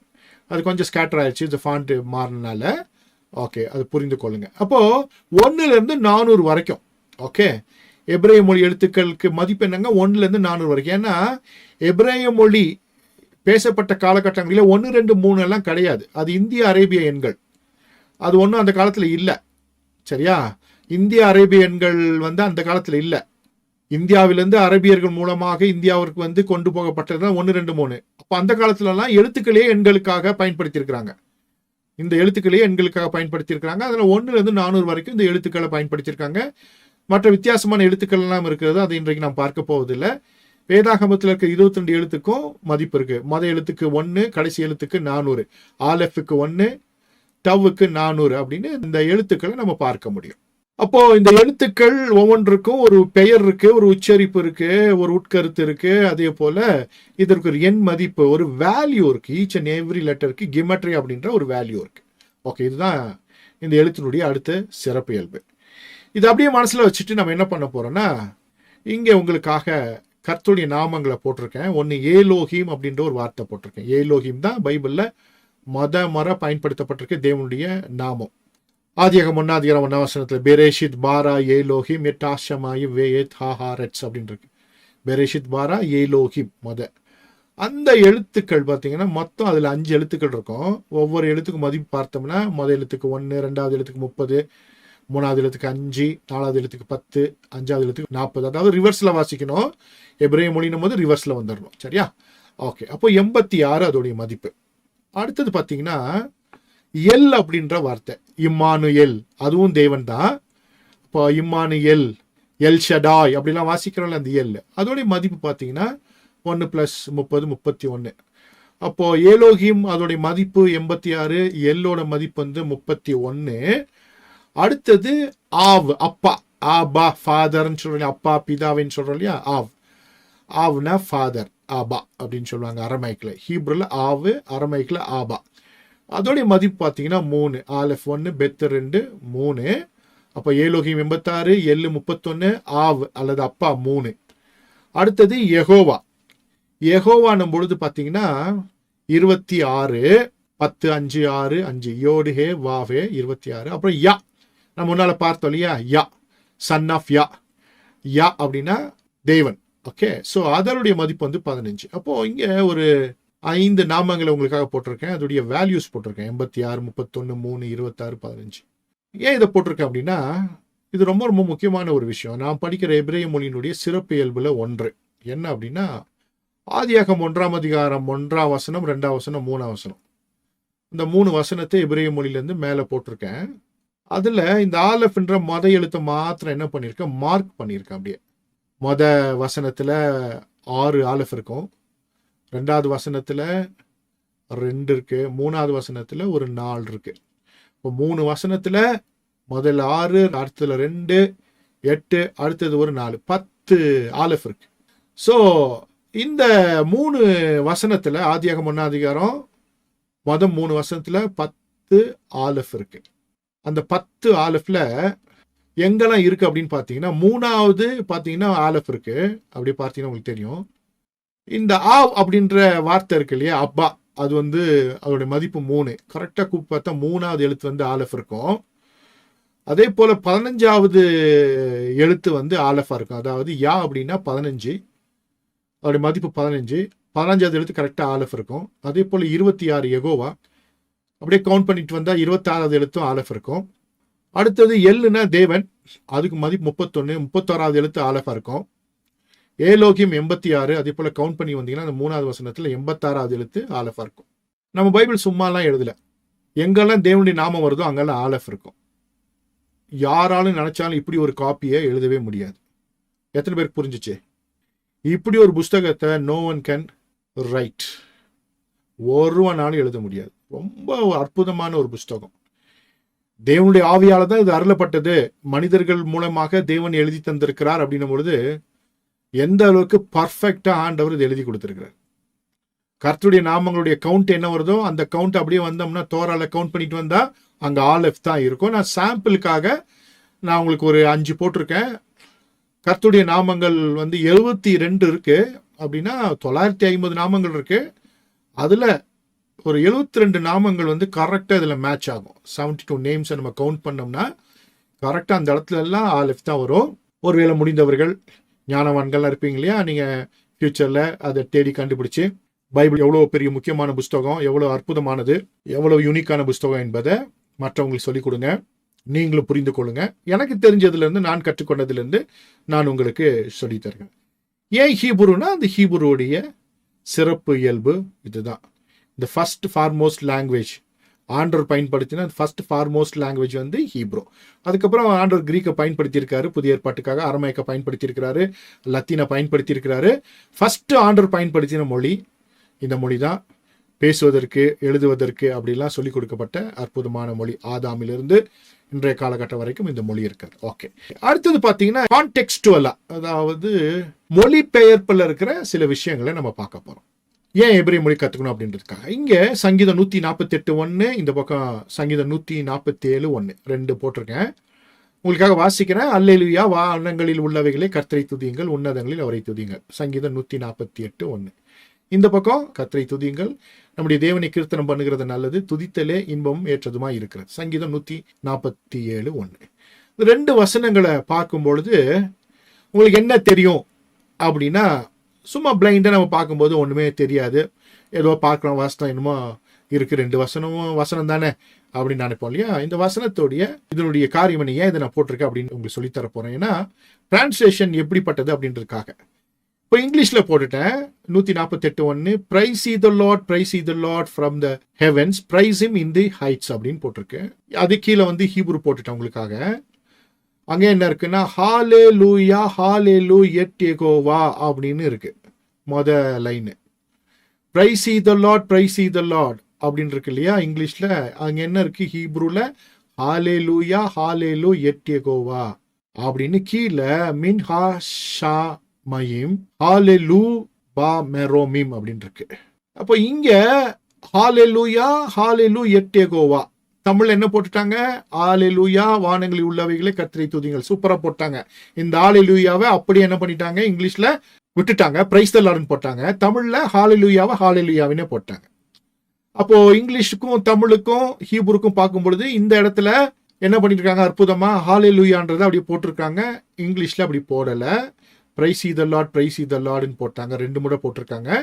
நாம ஒரு முறை ஹalleluyaவும் ஒரு முறை கர்த்தரை துதியுங்கள்னு போட்டிருக்கோம். நம்ம பயன்படுத்துற தமிழ் பைபிள்ல இருக்கு. இந்த பக்கம் 147:1 கர்த்தரை துதியுங்கள், நம்முடைய தேவனை கீர்த்தனம் பண்ணுகிறது நல்லது, துதித்தல் இன்பமும் ஏற்றதமா இருக்கிறது அப்படின்றத இங்கிலீஷ்ல பாத்தீங்கன்னா praise ye the Lord for it is good to sing praises unto our God, for it is pleasant and praises calmly. கர்த்தரை துதியுங்கள் அப்படின்ற வார்த்தை இங்கிலீஷ்ல பிரைஸ் ஈ தி லார்ட்னு போட்டிருக்கு. ஹீப்ருல பார்க்கும்போது ஹalleluya கீட்டோஸ் ஜாம்ரா. அப்போ ஹீப்ருல ஹalleluya இருக்கு, தமிழ்ல கர்த்தரை துதியுங்கள், இங்கிலீஷ்ல பிரைஸ் ஈ தி லார்ட். இப்ப புரிஞ்சுச்சா? ஒரு இடத்துல ஹalleluyaவை ஹalleluyaன்னு போட்டிருக்காங்க, ஒரு இடத்துல ஹalleluyaவை கர்த்தரை துதியுங்கள்னு போட்டிருக்காங்க. இது சும்மா உங்களுக்கு சாம்பிளுக்காக சொல்றேன். இப்படி எத்தனை இடத்துல என்னென்ன மாற்றங்கள் இருக்குன்னு உங்களுக்கு தெரியுமா, எனக்கு தெரியுமா? எப்போ தெரிய வரும்? மொழியை கற்றுக்கொண்டு நாம் வாசிக்கும் பொழுதுதான் நமக்கு தெரியும். இல்லைன்னா நம்ம சாதாரணமாக வாசித்துட்டு போயிடுவோம். சில வேளை ஏதோ ஒரு பிரச்சனை இருக்கும்போது வேதாகமத்தை குறை சொல்லுகிறவர்களாக நம்ம மாறி போய்விடுவோம். வேதாகமத்தில் குறை இல்லை. ஒரு மொழியிலிருந்து இன்னொரு மொழிக்கு 100% மொழியாக்கம் செய்ய முடியாது. எனவே மூல மொழியை கற்றுக்கொள்வதை தவிர வேறு வழி இல்லை.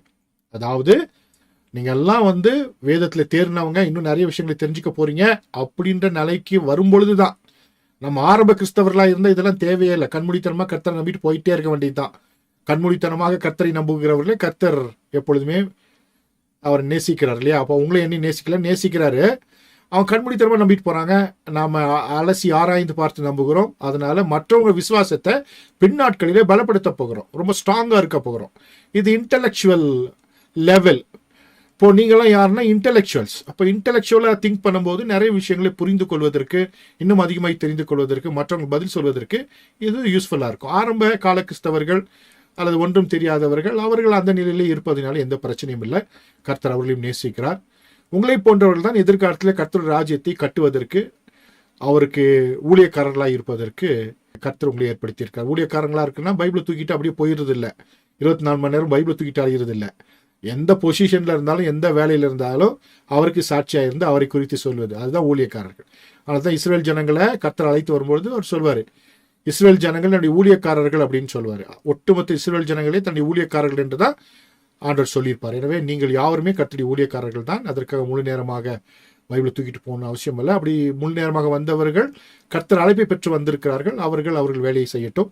வேலை செய்து கொண்டிருக்கிறவர்கள் வேலை ஸ்தானத்தில் அல்லது பிஸ்னஸ் செய்து கொண்டு கர்த்தருக்கு சாட்சியாக இருந்தால் ஊழியத்தை செய்வதற்கு அழைக்கப்பட்டிருக்கீங்க, சாட்சிகளாக இருப்பதற்கு அழைக்கப்பட்டிருக்கீங்க. ஓகே, எந்த விதத்தில் இருந்தாலும் இவர்களை தெரிந்து கொள்வது நல்லது. அப்போ டிரான்ஸ்லேஷன்ல பாருங்க எவ்வளவு பிரச்சனை இருக்குன்னு. இது சும்மா ஒரு சாதாரண விஷயங்களை போறேன். டெக்ஸ்டுவல் கிரிட்டிசிசம் என்கிறதானா அந்த இது கூட நான் போகலை. ஏன்னா ஆரம்பத்திலே அது குறித்தெல்லாம் பேசினா உங்களுக்கு நிறைய கன்ஃபியூஷன்ஸ் வந்துடும். அதெல்லாம் எபிரேய மொழியை நான் நிறைய சொல்லி கொடுத்து நிறைய கற்றுக்கொண்ட பின்பு நான் உங்களுக்கு சொல்லி தருகிறேன். எங்கெல்லாம் பிரச்சனை இருக்கு, மொழியாக்க பிரச்சனைகள், எதெல்லாம் ரொம்ப தியாலஜிக்கலா பிரச்சனைகள்லாம் உண்டு பண்ணும், எதெல்லாம் பிரச்சனையை உண்டு பண்ணாது, எதெல்லாம் நம்முடைய அடிப்படைக்கு பிரச்சனைகளாக இருக்கிறது, அதே போன்ற டிரான்ஸ்லேஷன் எரர்ஸ் எல்லாம் நம்ம பார்க்க போறோம்.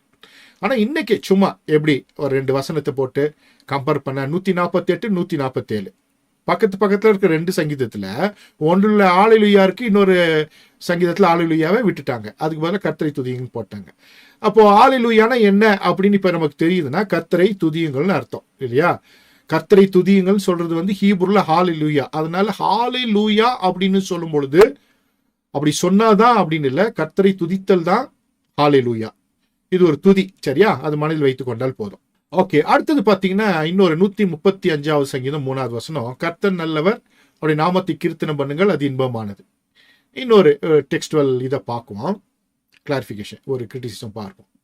இந்த வசனத்தை இங்கிலீஷ் பைபிள் வாசிக்கும் பொழுது praise the Lord for the Lord is good, Singh prices and his name for it is pleasant அப்படின்னு இருக்கு. இங்க தமிழ் பைபிள்ல கர்த்தர் நல்லவர் அப்படின்னு ஆரம்பிக்குது, பிரைஸ் த லார்ட காணோம், for the Lord is good. நீங்க எடுத்து பார்த்துக்கணும் பைபிள்ல இருக்கா இல்லையா, நான் சொல்றதுனால இல்லை, என்ன பார்த்துக்கொள்ளணும்.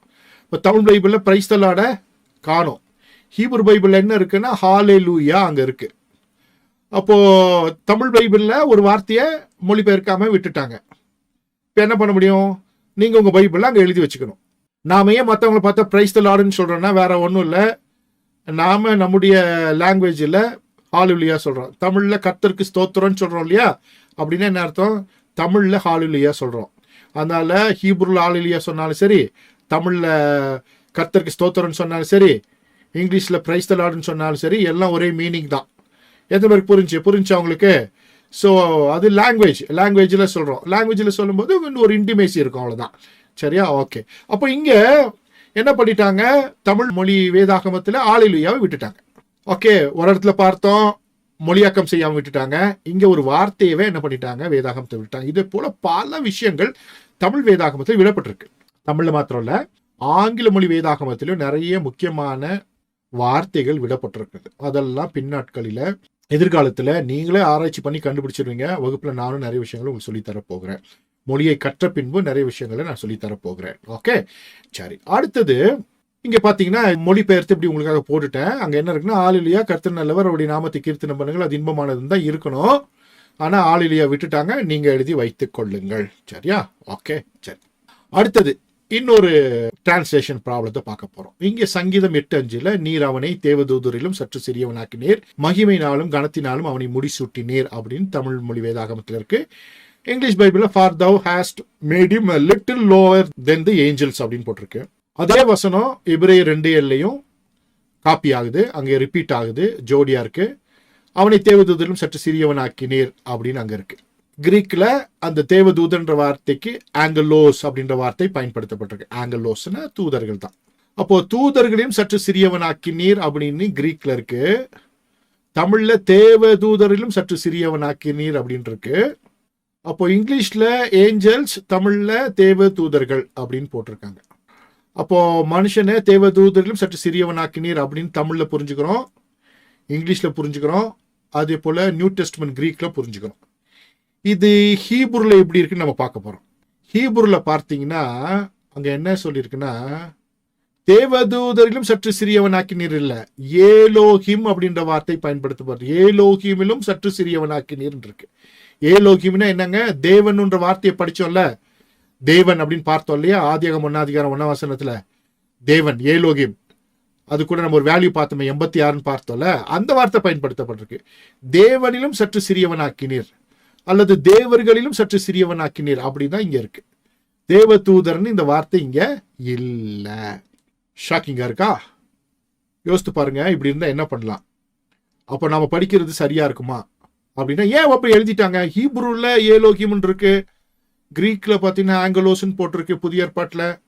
இது எப்படி சாத்தியம் அப்படின்னா, உங்களுக்காக கீழே இன்னொரு டிரான்ஸ்லேஷன் போட்டிருக்கேன்.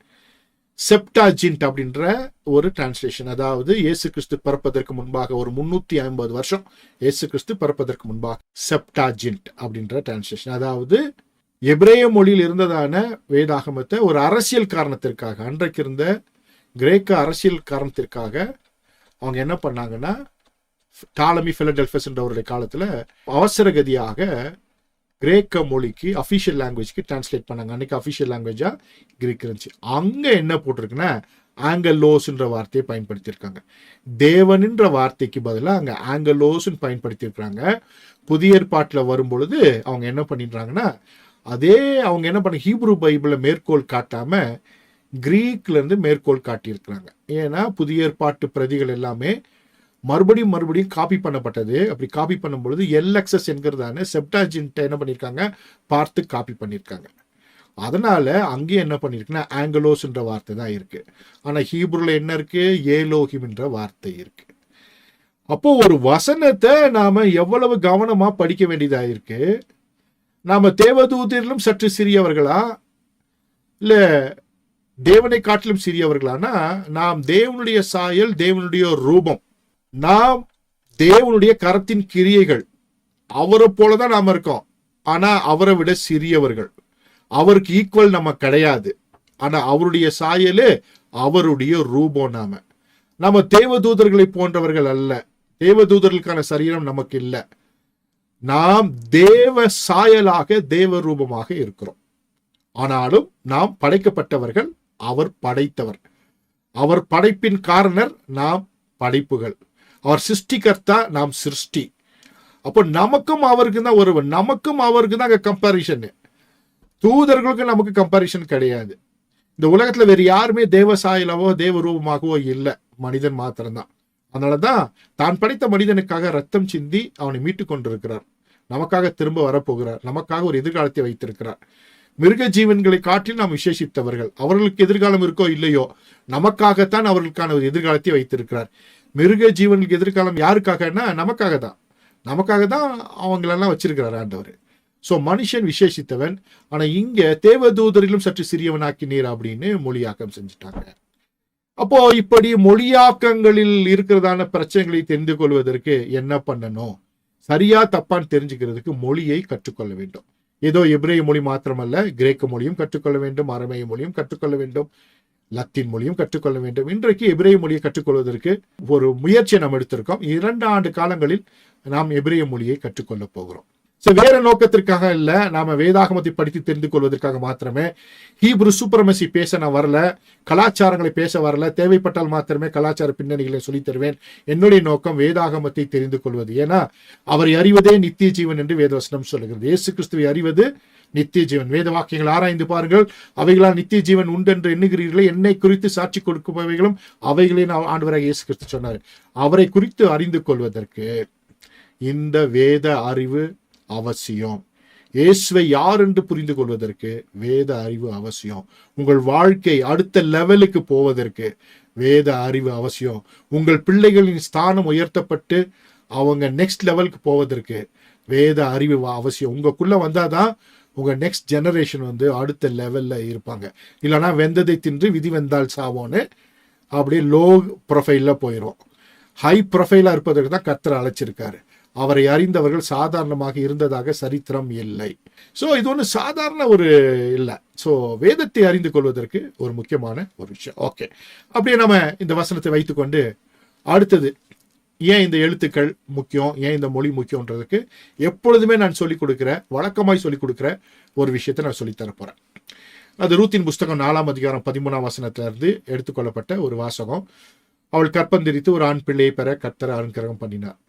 அங்க கற்பந்தரித்துன்ற வார்த்தைக்கு ஹரையோன் அப்படின்ற வார்த்தை எபிரேய மொழியில பயன்படுத்தப்பட்டிருக்கு. அதை மாத்திரம் கீழே எடுத்து போட்டிருக்கேன். 5 எழுத்து வார்த்தை. ஹே, ரேஷி, யோடு, வாவு, நூன் என்ற 5 எழுத்து வார்த்தை. இந்த எழுத்துக்கள் ஒவ்வொன்றுக்கும் ஒரு மதிப்பு இருக்கிறது. ஹேக்கு 5, ரேஷுக்கு 200, யோடுக்கு 10, வாவுக்கு 6, நூனுக்கு 50. இப்போ இதோடைய மதிப்பு கூட்டி பார்த்தோம்னா 271 வரும். 271 வரும். இதோட டோட்டல் கவுண்ட் வந்து 271 இருக்கும். 271 எதற்கு, ஏன் அப்படின்னா மொத ஏவாள் இந்த உலகத்துல கற்பந்தரிக்கிறாங்க. அதுக்கு முன்னாடி யாருமே ஹியூமன் பேபிஸ் பிறந்ததா இல்லை. ஏன்னா ஆதாமும் ஏவாளும் ஃபுல்லி கிரவுண்ட் பீப்புள். அதுக்கு முன்னால யாருமே குழந்தையா பிறக்கல. இப்போ இவங்களுக்கு ஒரு குழந்தை பிறக்குது. இப்போ ஹியூமன் பிரெக்னன்சி பத்தி ஒரு அறிவுமே அவங்களுக்கு இல்லை. என்ன முன்னால இருந்தா தானே தெரியும். அப்போ எப்படி ஆண்டவர் அவங்களுக்கு சொல்லி கொடுத்தாருன்னா இந்த மொழி மூலியமாக தான் சொல்லி கொடுத்துருக்காரு. இதோட கவுண்ட் பார்த்தீங்கன்னா 271. இப்போ 271ன்றத நம்ம வந்து 30ஆல வகுத்தா. ஏன் 30ஆலனா ஒரு மாசத்தினுடைய ஆவரேஜ் டேஸ் வந்து 30 டேஸ் இல்லையா? அப்போ 30 டேஸை நீங்க வந்து ஏன்னா அதால இந்த 271 நீங்க வந்து டிவைட் பண்ணீங்கன்னா 9.033333 வரும். அப்போ மனுஷனுடைய பிரெக்னன்சி, ஹியூமன் பிரெக்னன்சி எவ்வளவு மந்த்துங்க? 9 மந்த் எக்ஸாக்டா. அப்போ ஏவாள் கற்பந்தரித்த உடனேயே அவளுக்கு தெரிஞ்சிச்சு 9 மாசம் கழிச்சு நான் பிள்ளையை பெற போறேன். ஈஸியா தெரிஞ்சிச்சு. ஏன்னா மிருகத்துக்கான பிரெக்னன்சி டைம்லாம் வேற. ஒவ்வொரு மிருகத்துக்கும் ஒவ்வொரு மாதிரி. எலியெல்லாம் 15 நாள், யானைனா 2 வருஷம் அப்படிலாம் சொல்லுவாங்க இல்லையா? ஸோ மனுஷனுக்கு மாத்திரம் எவ்வளோன்னா 271 டேஸ் தான். 40 வீக்ஸ். கெஸ்டேஷன் பீரியட் எவ்வளோங்க? 40 வீக்ஸ் அப்படின்வாங்க. சரியா? 9 மாசம் சாரியா இதுக்குள்ள இருக்கு. இந்த வார்த்தையை படிச்ச உடனேயே எந்த அளவுக்கு உங்களுக்கு புரிஞ்சிருக்கும் பாருங்க அந்த காலத்துல. அதே போல இந்த ஹரையோன் அப்படின்றது கீழே பிக்டோகிராஃப்ல போட்டிருக்கேன். அதாவது ஆதி காலத்துல இருந்த ஆதாம் பீரியட்ல இருந்து சித்திர எழுத்து, பிக்டோகிராஃப் லெட்டர்ஸ், கட் ஆஃப் மிக்ராயித்துன்னுவாங்க. அந்த எழுத்துல அந்த 5 எழுத்தை போட்டிருக்கேன். அப்போ பிரெக்னன்சி, கர்ப்பகாலம் முடிஞ்சு பிரெக்னன்சி இப்போ வருது, டெலிவரி வருது. டெலிவரி ஆகும்போது என்ன நடக்கும்ன்றது அந்த படமே நமக்கு சொல்லிடுது. கைகளை உயர்த்திய மனிதன், யுரேக்கான்னு ஒருத்தர் ஓடினார் தெரியுங்களா? கைகளை தூக்கி நான் கண்டுபிடிச்சிட்டேன் ஐ ரிவீல்டு அப்படின்ட்டு. இப்போ ரிவீல் பண்ணுறது, அந்த ரிவீல் பண்ணுறது தான் கைகளை உயர்த்திய மனிதன். ஓகே, அதுதான் ஆதி காலத்துல இருந்து இருக்கக்கூடிய எழுத்து யுரேக்கா அப்படின்னு சொன்னாங்க இல்லையா? கைகளை உயர்த்திய மனிதன் ரிவீல் பண்ணுறது. என்ன ரிவீல் ஆகும்னா பிரெக்னன்சி முடியும் போது தலை திரும்பணும். அம்மா வயிற்றுல குழந்தை தலை என்ன பண்ணும்? திரும்பணும். திரும்ப ஆரம்பிச்சாலே தெரிஞ்சிடும், ஓகே இப்போ வந்து டெலிவரி டைம் ஆயிடுச்சு. அப்போ என்ன ரிவீல் ஆகும்னா தலை திரும்பணும். தலை திரும்பினதுக்கு அப்புறம் என்ன ஆகும்னா தலை முதல்ல வெளியே வரும். வந்ததுக்கு அப்புறம் அடுத்த எழுத்து வந்து என்னன்னா அந்த தலை மாதிரி பார்க்குறீங்கன்னா அது ரேஷ்ன்ற எழுத்து, இந்த மத எழுத்து ஹேன்ற எழுத்து, இந்த தலை வந்து ரேஷ் 2வது எழுத்து, 3வது வந்து கை. அது ஓகே, கையின்னு நம்ம ஞாபகம் வைத்துக்கொள்ளுங்க. யோடுனா கை. இப்போ குழந்தை என்ன ஆகும்? தலை வந்ததுக்கு அப்புறம் கைகள் 2 வந்துடும். வந்ததுக்கு அப்புறம் பிள்ளை வெளியே வந்ததுக்கு அப்புறம் அதுக்கப்புறம் வாவு ஒரு ஆணி ஒன்று இருக்கு, இல்லைன்னா முளைக்குச்சி, இல்லைன்னா டென்ட் பெக் அப்படின்னு சொல்லுவாங்க. அப்படின்னா ஆணியோட வேலை என்னன்னா டு ஜாயின் டு செப்பரேட் அப்படின்னாங்க. அப்போ அம்மா கிட்ட இருந்து பிள்ளைய அந்த தொப்புள்கூடிய உறவை அப்பதான் என்ன பண்ணுது? அது கட் பண்ணணும். கட் பண்ணதான் தாயும் செய்யும் அடுத்த அந்த உறவுக்கு போயிடுவாங்க, தாய் செய் உறவுக்கு போயிடுவாங்க. இப்போ பாடியில ஒரு பார்ட்டை அந்த குழந்தை, இப்போ பாடியில இருந்து அந்த குழந்தை செப்பரேட் ஆயிடுது. சரியா? அந்த செப்பரேஷன் அதுதான் வந்து வாவு. அதே போல அம்மா கூட சேர்ந்துருது, ஜாயின் பண்ணிடுது. இப்போ வாவுக்கு 2 வேலை, ஒன்று பிரிக்கணும், அப்புறம் சேர்க்கணும். அடுத்தது வந்து பார்த்தீங்கன்னா நூன்ன்ற எழுத்து தனி உயிர், உயிருக்கு அடையாளமா இந்த நூன் எழுத்தை சொல்லுவாங்க. தலைப்பரட்டை, மீன் குஞ்சு, இதுக்கெல்லாம் வந்து நூன் அப்படின்ற பேர் சொல்லுவாங்க. லைஃப்னு அர்த்தம். அப்போ எண்ட் ஆஃப் பிரெக்னன்சி வந்துருச்சுன்னா தலை திரும்பணும். தலை திரும்பினதுக்கு அப்புறம் உயிரோடு இருக்க பிள்ளைனா கண்டிப்பா என்ன ஆயிருன்னா தலை வந்ததுக்கு அப்புறம் கை வெளியே வந்துடும். அதுக்கப்புறம் பிள்ளை வந்ததுக்கு அப்புறம் தொப்புள் கொடியை வெட்டணும். அதுக்கப்புறம் தனி உயிராக அது வந்துடும். அன்னிலேருந்து பிள்ளை தனி உயிர், அதுக்குன்னு தனி விருப்பம், அதுக்குன்னு செயல்பாடு. என்னதான் அம்மா சாப்பாடு போட்டு ஊட்டி வளர்த்தாலும் அது தன்னுடைய இஷ்டப்படி தான் வளரும். தனக்குன்னு விருப்பங்களை வைத்துக்கொள்ளும். அம்மா வயிற்றுக்குள்ளே இருக்கும்போது தான் கொடுத்த சாப்பாடை சாப்பிட்டுட்டு அம்மா வழியே ஃபீட் ஆகிட்டு அம்மா கூடயே இருந்துச்சு. அதுக்கப்புறம் தனிப்பட்ட விருப்பம். இப்போ பெரியவங்களாம் இருக்கீங்க, சின்னவங்களும் இருக்கீங்க. அம்மாவுக்கும் நமக்கான உறவு எப்படிப்பட்டது அப்படின்னு யோசித்திங்கன்னா, டிபெண்ட் இல்லாமல் ஆகிட்டோம் நம்ம இல்லையா, நம்ம இண்டிபெண்ட் ஆகிட்டோம். ஸோ அதுதான் அந்த வாவு குறிக்கிறது. அப்போது ஒரு குழந்தை தனியாக இந்த உலகத்தில் வாழ வேண்டும். அப்போ ப்ரெக்னென்சின்றது இவ்வளோ ஈஸியாக ஒரு பிக்டோகிராஃபில் எழுத்தில் ஹீப்ரு எழுத்து மூலியமாக தெரிஞ்சிக்க முடியுது. வேறு எந்த லாங்குவேஜ்லையுமே ப்ரெக்னென்சினா என்னன்னு தெரியாது, எக்ஸ்பிளைன் பண்ணணும். கர்ப்பம்னா எக்ஸ்பிளைன் பண்ணணும். ஹீப்ருவில் எக்ஸ்பிளைன் பண்ண வேண்டாம், எழுத்துக்களை சொன்னாலே போதும். எழுத்துக்களோட இன்சைட்டு தெரிஞ்சிச்சுன்னா எல்லாமே உங்களுக்கு தெரிஞ்சிடும். இந்த 2 ஆண்டு கால வகுப்பில் எல்லா எழுத்துக்களுடைய இன்சைட்ஸ் உங்களுக்கு சொல்லித்தருவேன். முடிந்த அளவிற்கு 22 எழுத்துக்கான இன்சைட் கிளாஸஸ் இருக்கும். ஒவ்வொரு முறையும் அதை பிளான் பண்ணுவோம். அப்போ அதற்கான வகுப்புகளில் நிறைய இன்சைட்டை நீங்கள் கற்றுக்க போகிறீங்க. அதை அப்ளை பண்ணி நிறைய வேர்டோட மீனிங்கை நீங்களே கண்டுபிடிச்சிக்க போகிறீங்க. ஹீப்ருவோடைய வேர்டோடைய இம்பார்ட்டன்ஸ் என்னென்னா, அந்த எழுத்துக்களுடைய மீனிங் தான் அந்த வேர்டோட மீனிங். சரியா? எழுத்தோட மீனிங் தான் என்னங்க, வேர்டோட மீனிங் எக்ஸாக்டாக தெரிஞ்சுக்கலாம். ஆனால் அதுக்கு நிறைய ஒர்க் அவுட் பண்ணணும், அது நிறைய விஷயங்களை கற்றுக்கொள்ளணும். அது என்ன சொல்லணும்னா நொட்டாரிக்கன் அப்படின்னு சொல்லுவாங்க இங்கிலீஷில். நொட்டாரிக்கன்னா ஒரு எழுத்துக்கான டிஃப்ரெண்ட் டைமென்ஷனில் இருக்கக்கூடிய அதனுடைய அர்த்தங்கள், அதனுடைய கருத்துக்கள், அதனுடைய அப்ளிகேஷன், அதெல்லாம் நம்ம தெரிஞ்சுக்கணும். நொட்டாரிக்கன்னு சொல்லுவாங்க. அது நான் உங்களுக்கு முடிந்த அளவுக்கு நான் சொல்லித் தருவதற்கு நான் ட்ரை பண்ணுறேன். கற்று உதவி செய்வாராக. ஹீப்ரு ஏன் கற்றுக்கணும்னா, நம்ம பெட்டர் அண்டர்ஸ்டாண்டிங், உங்கள் லைஃப்பை புரிஞ்சுக்கிறதுக்கு, உங்கள் வாழ்க்கைக்கான நிறைய விஷயங்களை தெரிஞ்சுக்கிறதுக்கு, உங்கள் லைஃப்பில் அப்ளை பண்ணுறதுக்கு இது யூஸ்ஃபுல்லாக இருக்கும். ஆல்பர்ட் ஐன்ஸ்டீன் இதை வச்சு தான் கண்டுபிடிச்சார் இல்லையா, E=mc². அவருடைய ஃபார்முலா எங்கேருந்து வந்துச்சுன்னா ஜெனசிஸ் சாப்டர் 1 தான் வந்துச்சு. Because of Hebrew. அதனால தான் அந்த E=mc².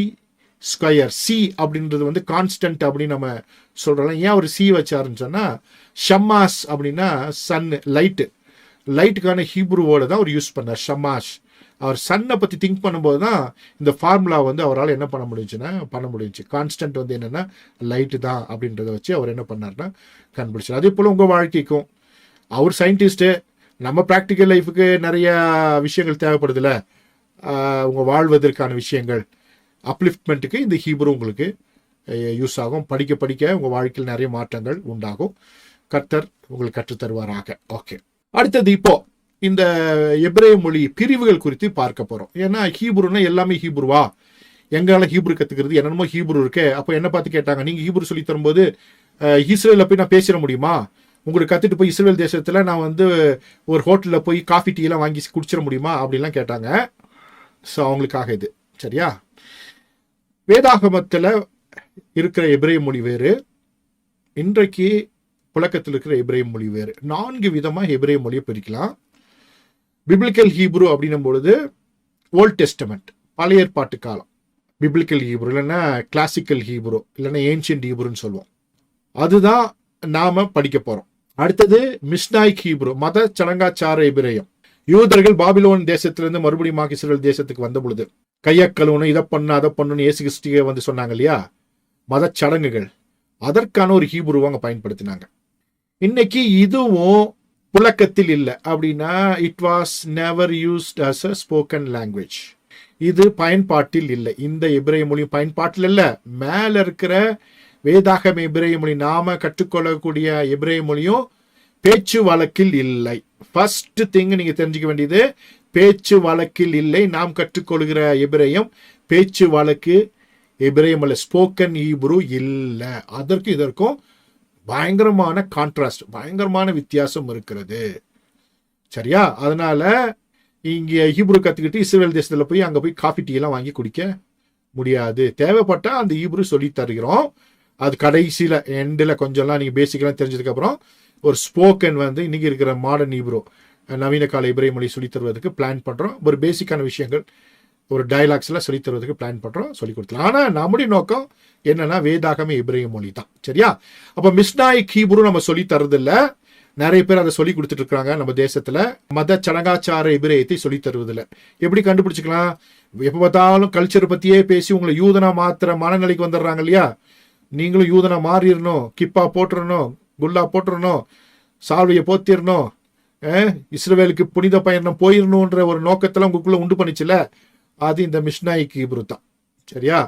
நாம எதுக்கு தெரிஞ்சுக்க போறோம்? அவரை அறிந்து கொள்வதற்காக, சத்தியத்தை அறிந்து கொள்வதற்காக, வாழ்க்கையை கர்த்தருக்குள்ளாக மாற்றிக்கொள்வதற்காக, மத சடாங்காச்சாரங்களை பின்பற்றி யூதர்களாக மாறுவதற்காக அல்ல. அன்னைக்கு யாரையும் கர்த்தர் யூதனா மாத்தல. யூதன் என்றும் இல்லை, கிரேக் என்றும் இல்லை அப்படின்னு வேதவசனம் சொல்லுகிறது. அப்போ நாமளா தான் இருக்கணும். நாம யாரும் மாற வேண்டிய அவசியம் இல்லை. யூதன் என்பது பிறப்பால் மாத்திரமே யூதனா இருக்க முடியும். யூத மார்க்கம் என்று சொல்லுகிறதான அந்த மதம் இருக்கிறதே, அது ஒரு இனத்திற்கான மதமே தவிர உலகத்திற்கான மதம் அல்ல. Exclusive for Jewish community. யூதன்னா அவனுக்கு தான் யூத மார்க்கம். வேற யாருமே யூத மார்க்கத்திற்கு சேர்ந்தாலும், அது கீழ்ப்படிஞ்சாலும், படி நடந்தாலும் அவன் யூதனாக எடுத்துக்கொள்ளப்பட மாட்டான். ஏன்னா அதுல வம்ச வரலாறு பட்டியல் ரொம்ப ரொம்ப முக்கியம். எத்தனை பேர் புரிஞ்சு? ஜீனியாலஜி ரொம்ப ரொம்ப முக்கியம். நமக்கு ஜீனியாலஜிலாம் தேவையில்லை. நம்ம ஜீனியாலஜி இயேசு கிறிஸ்துல இருந்து ஆரம்பிக்குது. எத்தனை பேருக்கு புரிஞ்சுச்சு? அவன் இவனை பெற்றான், அவன் இவனை பெற்றான் அப்படின்னு பெற்றதுக்கு இயேசு கிறிஸ்து வந்துட்டாரு, அவரு நம்மளை பெற்றெடுத்திருக்கிறார். எத்தனை பேருக்கு புரிஞ்சிச்சு? நாம் ஆவிக்குரிய பிள்ளைகள். நம்முடைய ஜீனியாலஜி இயேசு கிறிஸ்துல இருந்து வருகிறது. அதனால நம்ம ஜீனியாலஜி கிறிஸ்துவனுடையதா இருக்கிறபடினால நாம் யூதர்களாக மாற வேண்டிய அவசியம் இல்லை. யூதனாக இருந்தால் பிறப்பால் மாத்திரமே யூதனாக இருக்க முடியும். யூத மார்க்கத்தை கை கொள்வதனாலே யூதனாக மாற முடியாது.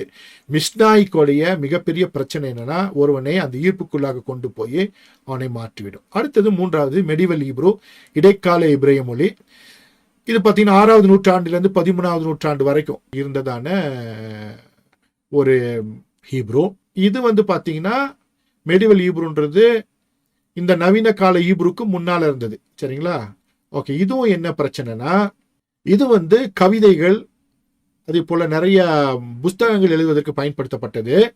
இதுல மற்ற மொழிகள் வார்த்தைகள் அதிகமா இருக்கும். எங்கெல்லாம் இருந்தாங்களோ அந்த லேண்டோடைய லாங்குவேஜ் அவங்களுக்குள்ள இருக்கும். அதனால இடைக்கால ஹீப்ரு சுத்தமான ஹீப்ரு அல்ல, அது கலப்பினமான ஹீப்ரு. ஓகே. அடுத்தது கீழே மாடர்ன் ஹீப்ரு, நவீன கால ஹீப்ரையும் இன்னைக்கு இஸ்ரவேல்ல பேசப்படுகிற ஹீப்ரு. அதற்கும் பிப்ளிக்கல் ஹீப்ருக்கும் எந்த சம்பந்தமும் இல்லவே இல்லை. அப்படின்னா தமிழ்ல இதிகாசங்கள்லாம் இருக்குல்ல, காப்பியங்கள்லாம் இருக்குல்ல, புறநானூறு அகநானூறு, அது நீ கொண்டு ரோட்ல போய் வாசித்தா என்ன சொல்லுவாங்க? அதை நீங்க நல்லா தேறிட்டீங்க, எடுத்துட்டு போயிட்டு எங்கேயாச்சும் இருக்கீங்களா, செப்பேடு எங்கே இருக்கிறது நாதா அப்படின்னு யாராச்சும் கேட்டீங்கன்னு வச்சுக்கோங்களேன். செப்பேடு எங்கே இருக்கிறது நாதாவா? யார் பாணி, எங்க இருந்து வந்த அப்படின்வாங்க. அது மாதிரி அது. சரியா? வேதாகம எபிரேய மொழி இன்னைக்கு புழக்கத்தில் இல்லை. அதை வைத்து வேதாகமத்தை மாத்திரம் தான் வாசிக்க முடியும். இன்னைக்கு போய் இஸ்ரேல்ல பேசலாம் முடியாது. உங்களை பார்த்தா ஏலியன் வந்துட்டான் போல இருக்குது, ஒரு 2000 வருஷத்துக்கு முன்னாடி தூங்கிட்டு உயிரோட வந்துட்டான் போல இருக்குன்னு யோசிப்பாங்க. அவங்களுக்கு புரியாது. சில மத குருமார்கள் இருக்கிறாங்க, அவங்களுக்கு மாத்திரம் நீங்க என்ன பேசுறீங்கன்னு புரியும். ஆனாலும் அவர்கள் அதை என்கரேஜ் பண்றது இல்லை. ஏன்னா மாடர்ன் ஹீப்ருன்றது வேற. அதுல 2 இருக்கு, லாட்டினோ இத்திஷ் அப்படின்னு 2 பிரிவுகள் இருக்கு. ஓரியன்டல் அண்ட் நான் ஓரியன்டல்னு சொல்லுவாங்க. லாட்டினோ இத்திஷ் நிறைய இருக்கு. அதுல நிறைய டயலெக்ட்லாம் இருக்கு. இந்த லாட்டினோ இத்திஷை இன்னைக்கு ஹீப்ரு அப்படின்னு சொல்றாங்க. அது பிப்ளிக்கல் ஹீப்ரு கிடையாது. அதற்கு இதற்கு சம்பந்தம் இல்லை. எத்தனை பேருக்கு புரிஞ்சு? இப்போ 4 விதமான ஹீப்ரு இருக்கு. சரியா? ஓகே. அதே போல டயலெக்ட் அப்படின்னு நான் சொன்னேன் இல்லையா, டயலெக்ட்ன்றது 3 டயலெக்ட் இருக்கு. ஒன்னு மிஷ்ராயி. இது spoken by Jews from the Middle East, Yemen, Assyria, இந்த பக்கம்லாம் இருந்துட்டு வந்த ஜோர்டானு, இந்த பக்கம் இருந்துட்டு வந்த எகிப்துல இருந்து இருந்துட்டு வந்த யூதர்கள் இன்னைக்கு இஸ்ரேல் தேசத்துல இருக்காங்க. அவங்கள மிஷ்ராயி அப்படின்னு சொல்லுவாங்க. அடுத்தது கீழே ஆஸ்கனாசி. இவங்க யூரோப்ல இருந்து, ஈஸ்டர்ன் யூரோப்ல இருந்து வந்தவங்க. அதாவது ஜெர்மனு, போலண்டு அந்த பக்கம் இருந்து வந்ததான அவர்கள் ஆஸ்கனாசி அப்படின்னு சொல்லுவாங்க. அடுத்து ஷெப்பாடிக். இவங்க பிரேசில், ஸ்பெயின், போர்ச்சுகல், இட்டாலி இங்க இருந்து வந்தவங்க. இந்த மிஷ்ராயி தான் நாம என்ன பண்றோம்னா யூஸ் பண்றோம். ஏன்னா அது ரொம்ப பழமையானது. அதை வைத்து தான் வேதாகம எபிரேய மொழி நான் கற்றுக் கொடுக்குறேன் உங்களுக்கு. மிஷ்ராயி டயலெக்ட் வச்சு தான் சொல்லித்தரேன். ஆஸ்கனாசியோ ஷெப்பர்டியோ நான் யூஸ் பண்றது இல்லை. ஏன்னா ஆஸ்கனாசியும் ஷெப்பர்டிக்கும் ரொம்ப என்ன இருக்குன்னா ரொம்ப ரிலீஜியஸ்டிக்கா ரிச்சுவலிஸ்டிக்கா இருக்கும். அது நமக்கு தேவையில்லை. கர்த்தர் நம்மளை அதுக்கெல்லாம் விலக்கி நம்மளை கிறிஸ்டின் பிரமாணத்துக்குள்ள கொண்டு வந்துட்டாரு. ஆஸ்கனாசி ஷெப்பர்டிக்கு மூலியமா நம்ம பிப்ளிக்கல் ஹீப்ரு படிக்கும் பொழுது அது நிறைய பிரச்சனைகளை வருவிக்கும். அதனால நம்ம மிஷ்ராயி தான் எடுத்திருக்கோம். மிஷ்ராயி மூலியமா தான் பிப்ளிக்கல் ஹீப்ருவை சொல்லித்தரோம். அதாவது யெஷுவா பைபிள் எப்பொழுதுமே மிஷ்ராயி ஹீப்ருவை தான் அதை பேஸா வச்சு தான் பிப்ளிக்கல் ஹீப்ருவை சொல்லி தருகிறது. ஆஸ்கனாசியோ ஷெப்பர்டிக்கோ பயன்படுத்தி சொல்லி தர்றதில்ல. இதுக்கான வித்தியாசத்தை பார்த்துட்டீங்கன்னா நீங்க தெரிஞ்சுக்கலாம், யாரெல்லாம் என்னென்ன சொல்லி தராங்கன்றத நீங்க தெரிஞ்சுக்கலாம். அப்போ நீங்க ஃபியூச்சர்ல, ஏன்னா வாழ்நாள் முழுவதும் என்கிட்டயே கத்துக்க முடியுமான்னு முடியாது, அப்போ எங்க போய் கத்துக்கலாம் அப்படின்றத நீங்க தெரிஞ்சுக்கலாம். சரியா? அது உங்களுக்காக நான் போட போறேன் ஸ்கிரீன்ல. இங்க பாத்தீங்கன்னா ஒரு வசனம் உங்களுக்காக போட்டிருக்கேன். உபாகமம் 6:4. இஸ்ரவேலை கேள், நம்முடைய தேவனாகிய கர்த்தர் ஒருவரே கர்த்தர். Hear O Israel the Lord our God is one Lord அப்படின்னு இருக்கும். அது ஹீப்ருல ஷ்மா இஸ்ராயேல் யெகோவா ஏலோஹின்னு யெகோவா யெஹாட் அப்படின்னு இருக்கு. அது உங்களுக்காக டிரான்ஸ்லிட்ரேஷன் போட்டிருக்கேன். முதல் நாளில் வந்திருக்கீங்க, எனக்கு ஹீப்ருன்றது பெரிய விஷயமா தெரியாது, நிறைய படிக்க தெரியாது, ஃபியூச்சர்ல கற்றுக்குவீங்க. இன்னைக்கு மாத்திரம் ஷ்மா இஸ்ராயேல் யெகோவா ஏலோஹின்னு யெகோவா யெஹாட் அப்படின்னு இருக்கு.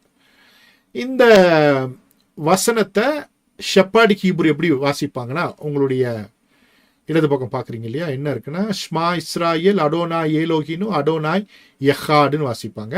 அங்கே அடோனாயின்னு அவங்க யூஸ் பண்ணுறாங்க. அடோனாய் யெகோவாக்கு பதிலாக என்ன யூஸ் பண்ணுறாங்கன்னா அடோனாயின்ற வார்த்தையை யூஸ் பண்ணுறாங்க. ஷ்மா இஸ்ராயேல் அடோனாய் ஏலோஹின்னு அடோனாய் யெஹாட் அப்படின்னு வாசித்தாங்கன்னா அவங்க யாருன்னா ஷெப்பர்டிக். ஹீப்ரு சொல்லித்தரேன்னு சொல்லிட்டு அங்கே யெகோவாக்கு பதிலாக அடோனாய் யூஸ் பண்ணாங்கன்னா அவங்க ஷெப்பர்டிக் கற்றுருக்காங்க. ஷெப்பர்டிக் அந்த இதுல இருந்து அவங்க பிப்ளிக்கல் ஹீப்ருவை கற்றுக்க ட்ரை பண்ணுறாங்க அப்படின்னு தெரிஞ்சுக்கணும். அது ஒரிஜினல் அல்ல. ஏன்னா அவங்க இருக்கிறத மாதிரி வாசிக்காம வேறு ஒரு வார்த்தையை போடுறாங்க. கர்த்தருடைய நாமம் நம்ம நாம விட்டு ஒளிஞ்சு போயிடக்கூடாது. ஏன்னா கேட்டால் அவங்க சொல்லுவாங்க யெகோவான்ற வார்த்தையை சும்மா சொல்லக்கூடாதுன்னு. நாம கர்த்தருடைய நாமத்தை சொல்லிட்டு தானே இருக்கோம். ஆலேலூயான்னு அப்போ சொல்லக்கூடாது, ஆலேலூயா. ஓகே, அதுக்கப்புறம் என்னெல்லாம் சொல்றோம், யெகோவா ராஃபா, யெகோவா நிசி, யெகோவா ஷம்மா, யெகோவா ஷாலம் சொல்லிட்டு தானே இருக்கிறோம். அப்போ அதில் கர்த்தருடைய நாமத்தை சொன்னா தானே நமக்கு விடுதலையும் ஆசீர்வாதமோ. அதை சொல்லக்கூடாதுன்னு சொன்னா அவங்க யாருன்னா ஷெப்பர்டிக். அதுக்கு பதிலாக அடோனாய் சொல்லுவாங்க. அப்போ அப்படிப்பட்டவங்க ஷெப்பர்டிக் கவனமா இருக்கணும். அடுத்தது ஆஸ்கனாசி என்ன பண்ணுவாங்கன்னா இப்படி சொல்லுவாங்க, ஷ்மா இஸ்ராயேல் ஹாஷேம் ஏலோஹின்னு ஹாஷேம் யெஹாடுன்னு சொல்லுவாங்க. ஹாஷேம் அப்படின்ற வார்த்தையை யெகோவான்ற வார்த்தைக்கு பதிலாக பயன்படுத்துவாங்க. இப்படி இந்த ஆஸ்கனாசிக் பேஸ்ல பிப்ளிக்கல் ஹீப்ரு சொல்லி தரவங்க கர்த்தருடைய நாமத்தை சொல்ல மாட்டாங்க. இந்த ரெண்டு பிரிவுமே எங்க யெகோவா வந்தாலும் அதை சொல்ல மாட்டாங்க. நீங்களும் நான் என்ன பண்ணோம், கர்த்தருடைய நாமத்தை சொல்லணுமா சொல்லக்கூடாதா? சத்தமா சொல்லுங்க பார்க்கலாம். சொல்லணும். அப்போ நாம கர்த்தருடைய நாமத்தை சொல்லனா, கர்த்தருடைய நாமத்தை நோக்கி கூப்பிடும் பொழுதுதான் விடுதலை இல்லையா? அவர்கள் அவரை நோக்கி கூப்பிட்டார்கள் அப்படிதான் சொல்லு. கர்த்தருடைய நாமம் பலத்த துர்கம், நீதிமான் அதற்குள்ளாக ஓடி சுகமாய் இருப்பான். கர்த்தருடைய நாமத்துலதான் எல்லாமே இருக்கு. கர்த்தருடைய நாமத்தை சொல்லாதன்னு சொன்னா அவங்க யாரு? அவங்களுடைய எபிரேய மொழியை நம்ம கற்றுக்கொள்ளக்கூடாது. அப்போ ஷெப்பர்டிக்கும் ஆஸ்கனாசியும் எப்படி கண்டுபிடிக்கிறதுனா அவங்க பயன்படுத்துற அந்த வசனத்தை வைத்து சொல்லலாம். யெகோவான்ற வார்த்தையை பயன்படுத்த மாட்டாங்க ஷெப்பர்டிக், அது பதில் அடோனாயின்வாங்க. அதே போல் ஆஸ்கனாசி ஆஷேம் என்ற வார்த்தையை பயன்படுத்துவாங்க, யெகோவான்ற வார்த்தையை பயன்படுத்த மாட்டாங்க. இதுதான் மேஜர் டிஃபரன்ஸ். இந்த மிஸ்ராயி அப்படி இல்லை, யெகோவா பயன்படுத்துறாங்க. அதாவது முதல் மெசையானிக் யூதர்கள் அப்படின்னு சொல்லும் பொழுது மிஸ்ராயி தான். அதுக்கப்புறம் தான் இவங்க ஜெர்மன்ல இருந்து வந்த அல்லது இந்த ஸ்பெயின்ல இருந்து வந்ததான இந்த யூதர்கள் பின்னால இயேசு கிறிஸ்துவை ஏற்றுக்கொண்டாங்க. இன்னும் அவங்க இந்த மொழிக்குள்ள தான் இருக்கிறாங்க. ஆனால் ஆதி காலத்துல இருந்து இயேசுவை ஏற்றுக்கொண்ட ஒரு கும்பல் அப்படின்னு சொன்னா மிஸ்ராயி தான். மிஸ்ராயில தான் நிறைய ரபிமார்கள், கிறிஸ்தவ ரபிமார்கள் அப்படின்னா மெசையானிக் ரபிமார்கள் அதிகமாக இருக்கிறாங்க. அப்படிப்பட்ட பலரோடு எனக்கு தொடர்பு உண்டு. ஸோ அவர்களிருந்து நிறைய விஷயங்களையும் நான் கற்றுக்கொண்டேன். ஸோ உங்களுக்கும் அதை சொல்லித் தருகிறேன். நிறைய நம்ம தீர்க்கமாக தெரியாமல் ஒன்று சொல்லிக் கொடுத்தோம்னா அது பிரச்சனை. அதனால எதை சொல்லிக் கொடுத்தாலும் தெளிவாக சொல்லிக் கொடுக்க வேண்டும் என்பது என்னுடைய விருப்பம். எனவே இதை தெரிந்து கொள்வது நல்லது. சரியா? அப்புறம் இன்னைக்கு ஒரு சின்ன ஒரு ஸ்கில் டெஸ்ட் வச்சுக்குவோம். ஏன்னா நிறைய பேர் புதுசாக வந்திருக்கீங்க. ஸ்கில் டெஸ்ட் அப்படின்னா என்னன்னா, இங்கே AIE சார்ட் இருக்கு. இந்த AIE சார்ட் இங்கு இச்சிட்டு சார்ட் இருக்கு. இந்த சார்ட் படிச்சுட்டா போதும், ஹீப்ரு வழியை படிச்சிடலாம். அப்போ உங்களுக்காக கீழே போட்டிருக்கேன், இக்கு பிளஸ் ஆ அப்படின்னா என்ன, இட்டு பிளஸ் ஊனா என்ன, இம்மு பிளஸ் ஓனா என்ன, இத்து பிளஸ் ஏனா என்ன அப்படின்னு தெரிஞ்சிச்சுன்னா வெரி சிம்பிள். மற்ற எந்த மொழியிலும் இந்த சிறப்பு இயல்பு கிடையாது. தமிழ்ல படிக்கிறவங்களுக்கு ரொம்ப ஈஸி. அப்போ இக்கு பிளஸ் ஆ என்னது கா, இம்மு பிளஸ் ஓ என்னது மோ, இட்டு பிளஸ் ஊ என்னது டூ, இத்து பிளஸ் ஏ என்னது தே. அவ்வளவுதான். கா மோ டூ தே அப்படின்னு இதை எழுத தெரியும். அப்போ இந்த சார்ட்ல உங்களுக்கு அனுப்பி வைக்கிறேன். ஸோ இதெல்லாம் படித்து கொஞ்சம் தூசி தட்டினீங்கன்னா, ரொம்ப வருஷத்துக்கு முன்னாடி படிச்சிருப்பீங்க இல்லையா? ஸோ அதை தூசி தட்டி படிச்சிங்கன்னா ஈஸியாக என்ன பண்ண முடியும், உங்களால் எபிரேய மொழியை வாசிக்க முடியும். ஸோ இதை வைத்து தான் நாம் மொழியை கற்றுக் கொடுக்க போகிறோம். இதை நீங்கள் ஸ்கில்லை டெவலப் பண்ணிக்கலாம், ஒன்றும் பிரச்சனை கிடையாது. ஒருவேளை இன்றைக்கி வராட்டாலுமே வருங்காலங்களில் நீங்கள் கொஞ்சம் எஃபோர்ட் எடுத்தீங்கன்னா வாசித்தரலாம். சில டெஸ்ட் மாத்திரம் போடுறேன் உங்களுக்காக. இங்கே பாருங்கள், உங்களுக்காக இக்கு பிளஸ் ஆ என்னது கா, இம்மு பிளஸ் ஓ வந்து மோ, இத்து பிளஸ் ஏ வந்து தே, இட்டு பிளஸ் ஊ வந்து டூ. ஓகே, இப்படி கூட்டி படிக்க தெரியணும். அவ்வளோதான். அது அந்த சார்ட்ல பார்த்தாலே தெரிஞ்சுக்கலாம். அது மனப்பாடம் பண்ணிட்டாலே போதும். ஹீப்ரும் அப்படி தான் இருக்க போகிறது, எந்த பிரச்சனையும் நமக்கு கிடையாது. ஸோ உங்களுக்காக ஒரு சின்ன ஒரு என்கரேஜ்மெண்ட்டுக்காக பழைய ஸ்டூடெண்ட்டோடைய மகள் லாக்டவுன் காலகட்டங்களில் அவங்க அம்மா கூட சேர்ந்து எபிரேய மொழி படித்தா. நிறைய ஷார்ட்ஸ் எல்லாம் போட்டால் அது யூடியூப் சேனல் போயிடுச்சு. பட் ஒன்று மாத்திரம் உங்களுக்காக நான் வச்சிருக்கிறேன், அதை உங்களுக்காக போடுறேன். תחילת קורמה, יראת יחווה, ויראת קרשם בינה, Messiah. The fear of the Lord is the beginning of wisdom, and the knowledge of the Holy One is understanding. Proverbs 19. கர்த்தருக்கு பயப்படுதலே ஞானத்தின் ஆரம்பம், பரிசுத்தத்தின் நடுவே அறிவு. நீதிமொழிகள் 9:10. ஷாலாம். இன்னொரு வீடியோ அதே மாதிரி போடுறேன். எப்படி இன்னொரு வீடியோன்னு கேட்டிங்கன்னா உங்களுக்கு ஒரு ஐடியா கிடைச்சிரும். நீங்கள் சரியாக எபிரேயத்தை படிக்கணும். எபிரேய மொழியில் ஒரு எழுத்து கூட நாம் தவறாய் அது படித்து விட்டோம் என்று சொன்னால் அர்த்தமே மாறிவிடும். ஞாபகம் வச்சுக்கோங்க. இந்த மக்மத் என்ற ஒரு வார்த்தை எபிரேய வேத புஸ்தகத்தில் 12 முறை வருகிறது. மொத்தம் 12 முறை வருகிற இந்த வார்த்தையானது இதனுடைய ஸ்ட்ராங் நம்பர் H4261. இந்த H4261 12 முறை வருகிறது. ஓகே, சரி. ஒரு 2 வீடியோ உங்களுக்காக நான் சும்மா ஒரு கிளிப்பிங்காக போட்டேன். என்னன்னா, இவங்கெல்லாம் நம்மக்கிட்ட கடந்த காலத்தில் படித்தவங்க எப்படி அழகா அவங்க வாசிக்கிறாங்க, மனப்படம். அந்த பாப்பா சொன்னதை பார்த்தீங்க, நம்முடைய brother John Joseph victorious ministry அவங்க எப்படி வந்து எக்ஸ்பிளைன் பண்ணுறாங்க அப்படிலாம் பார்த்தீங்க. இவங்கெல்லாம் என்னுடைய ஸ்டூடெண்ட்ஸ். ஸோ ஜான் ஜோசப்லாம் இன்றைக்கி ஒரு பைபிள் காலேஜ் வச்சுருக்காரு, அதில் சொல்லித்தராரு. அந்தளவுக்கு அவர் திறமையாக ஹீப்ரு மொழியை அவர் கற்றுக்கொண்டார். அதே போல் நீங்களும் வருவீங்க அப்படின்றதுல எந்த விதமான மாற்று கருத்தும் எனக்கு இல்லை. ஸோ இப்போ என்ன பண்ணுவேன்னா, ஒரு சின்ன ஒரு டெஸ்ட்டுக்குள்ளே போயிடலாம். ஸோ உங்களுக்காக 4 வார்த்தையை போட்டிருக்கேன். இந்த 4 வார்த்தையை நீங்கள் என்ன பண்ணலான்னா, கண்டுபிடிச்சிட்டிங்கன்னா டைப் பண்ணி போடலாம். ஓகே, அப்போது நீங்கள் எபிரேய மொழியை கற்றுக்கொள்வதற்கான தகுதியை உடையவர்களாக இருக்கிறீர்கள். அவ்வளோதான். இப்படி கூட்டி படிக்க முடியும்னா அவ்வளோதான். ஹீப்ரு இப்படி தான் இருக்கும். அடுத்த முறை நம்ம அதோடைய நிறைய அந்த பேசிக்ஸ்லாம் கற்றுக்கும்போது அது உங்களுக்கு தெரிஞ்சிடும்.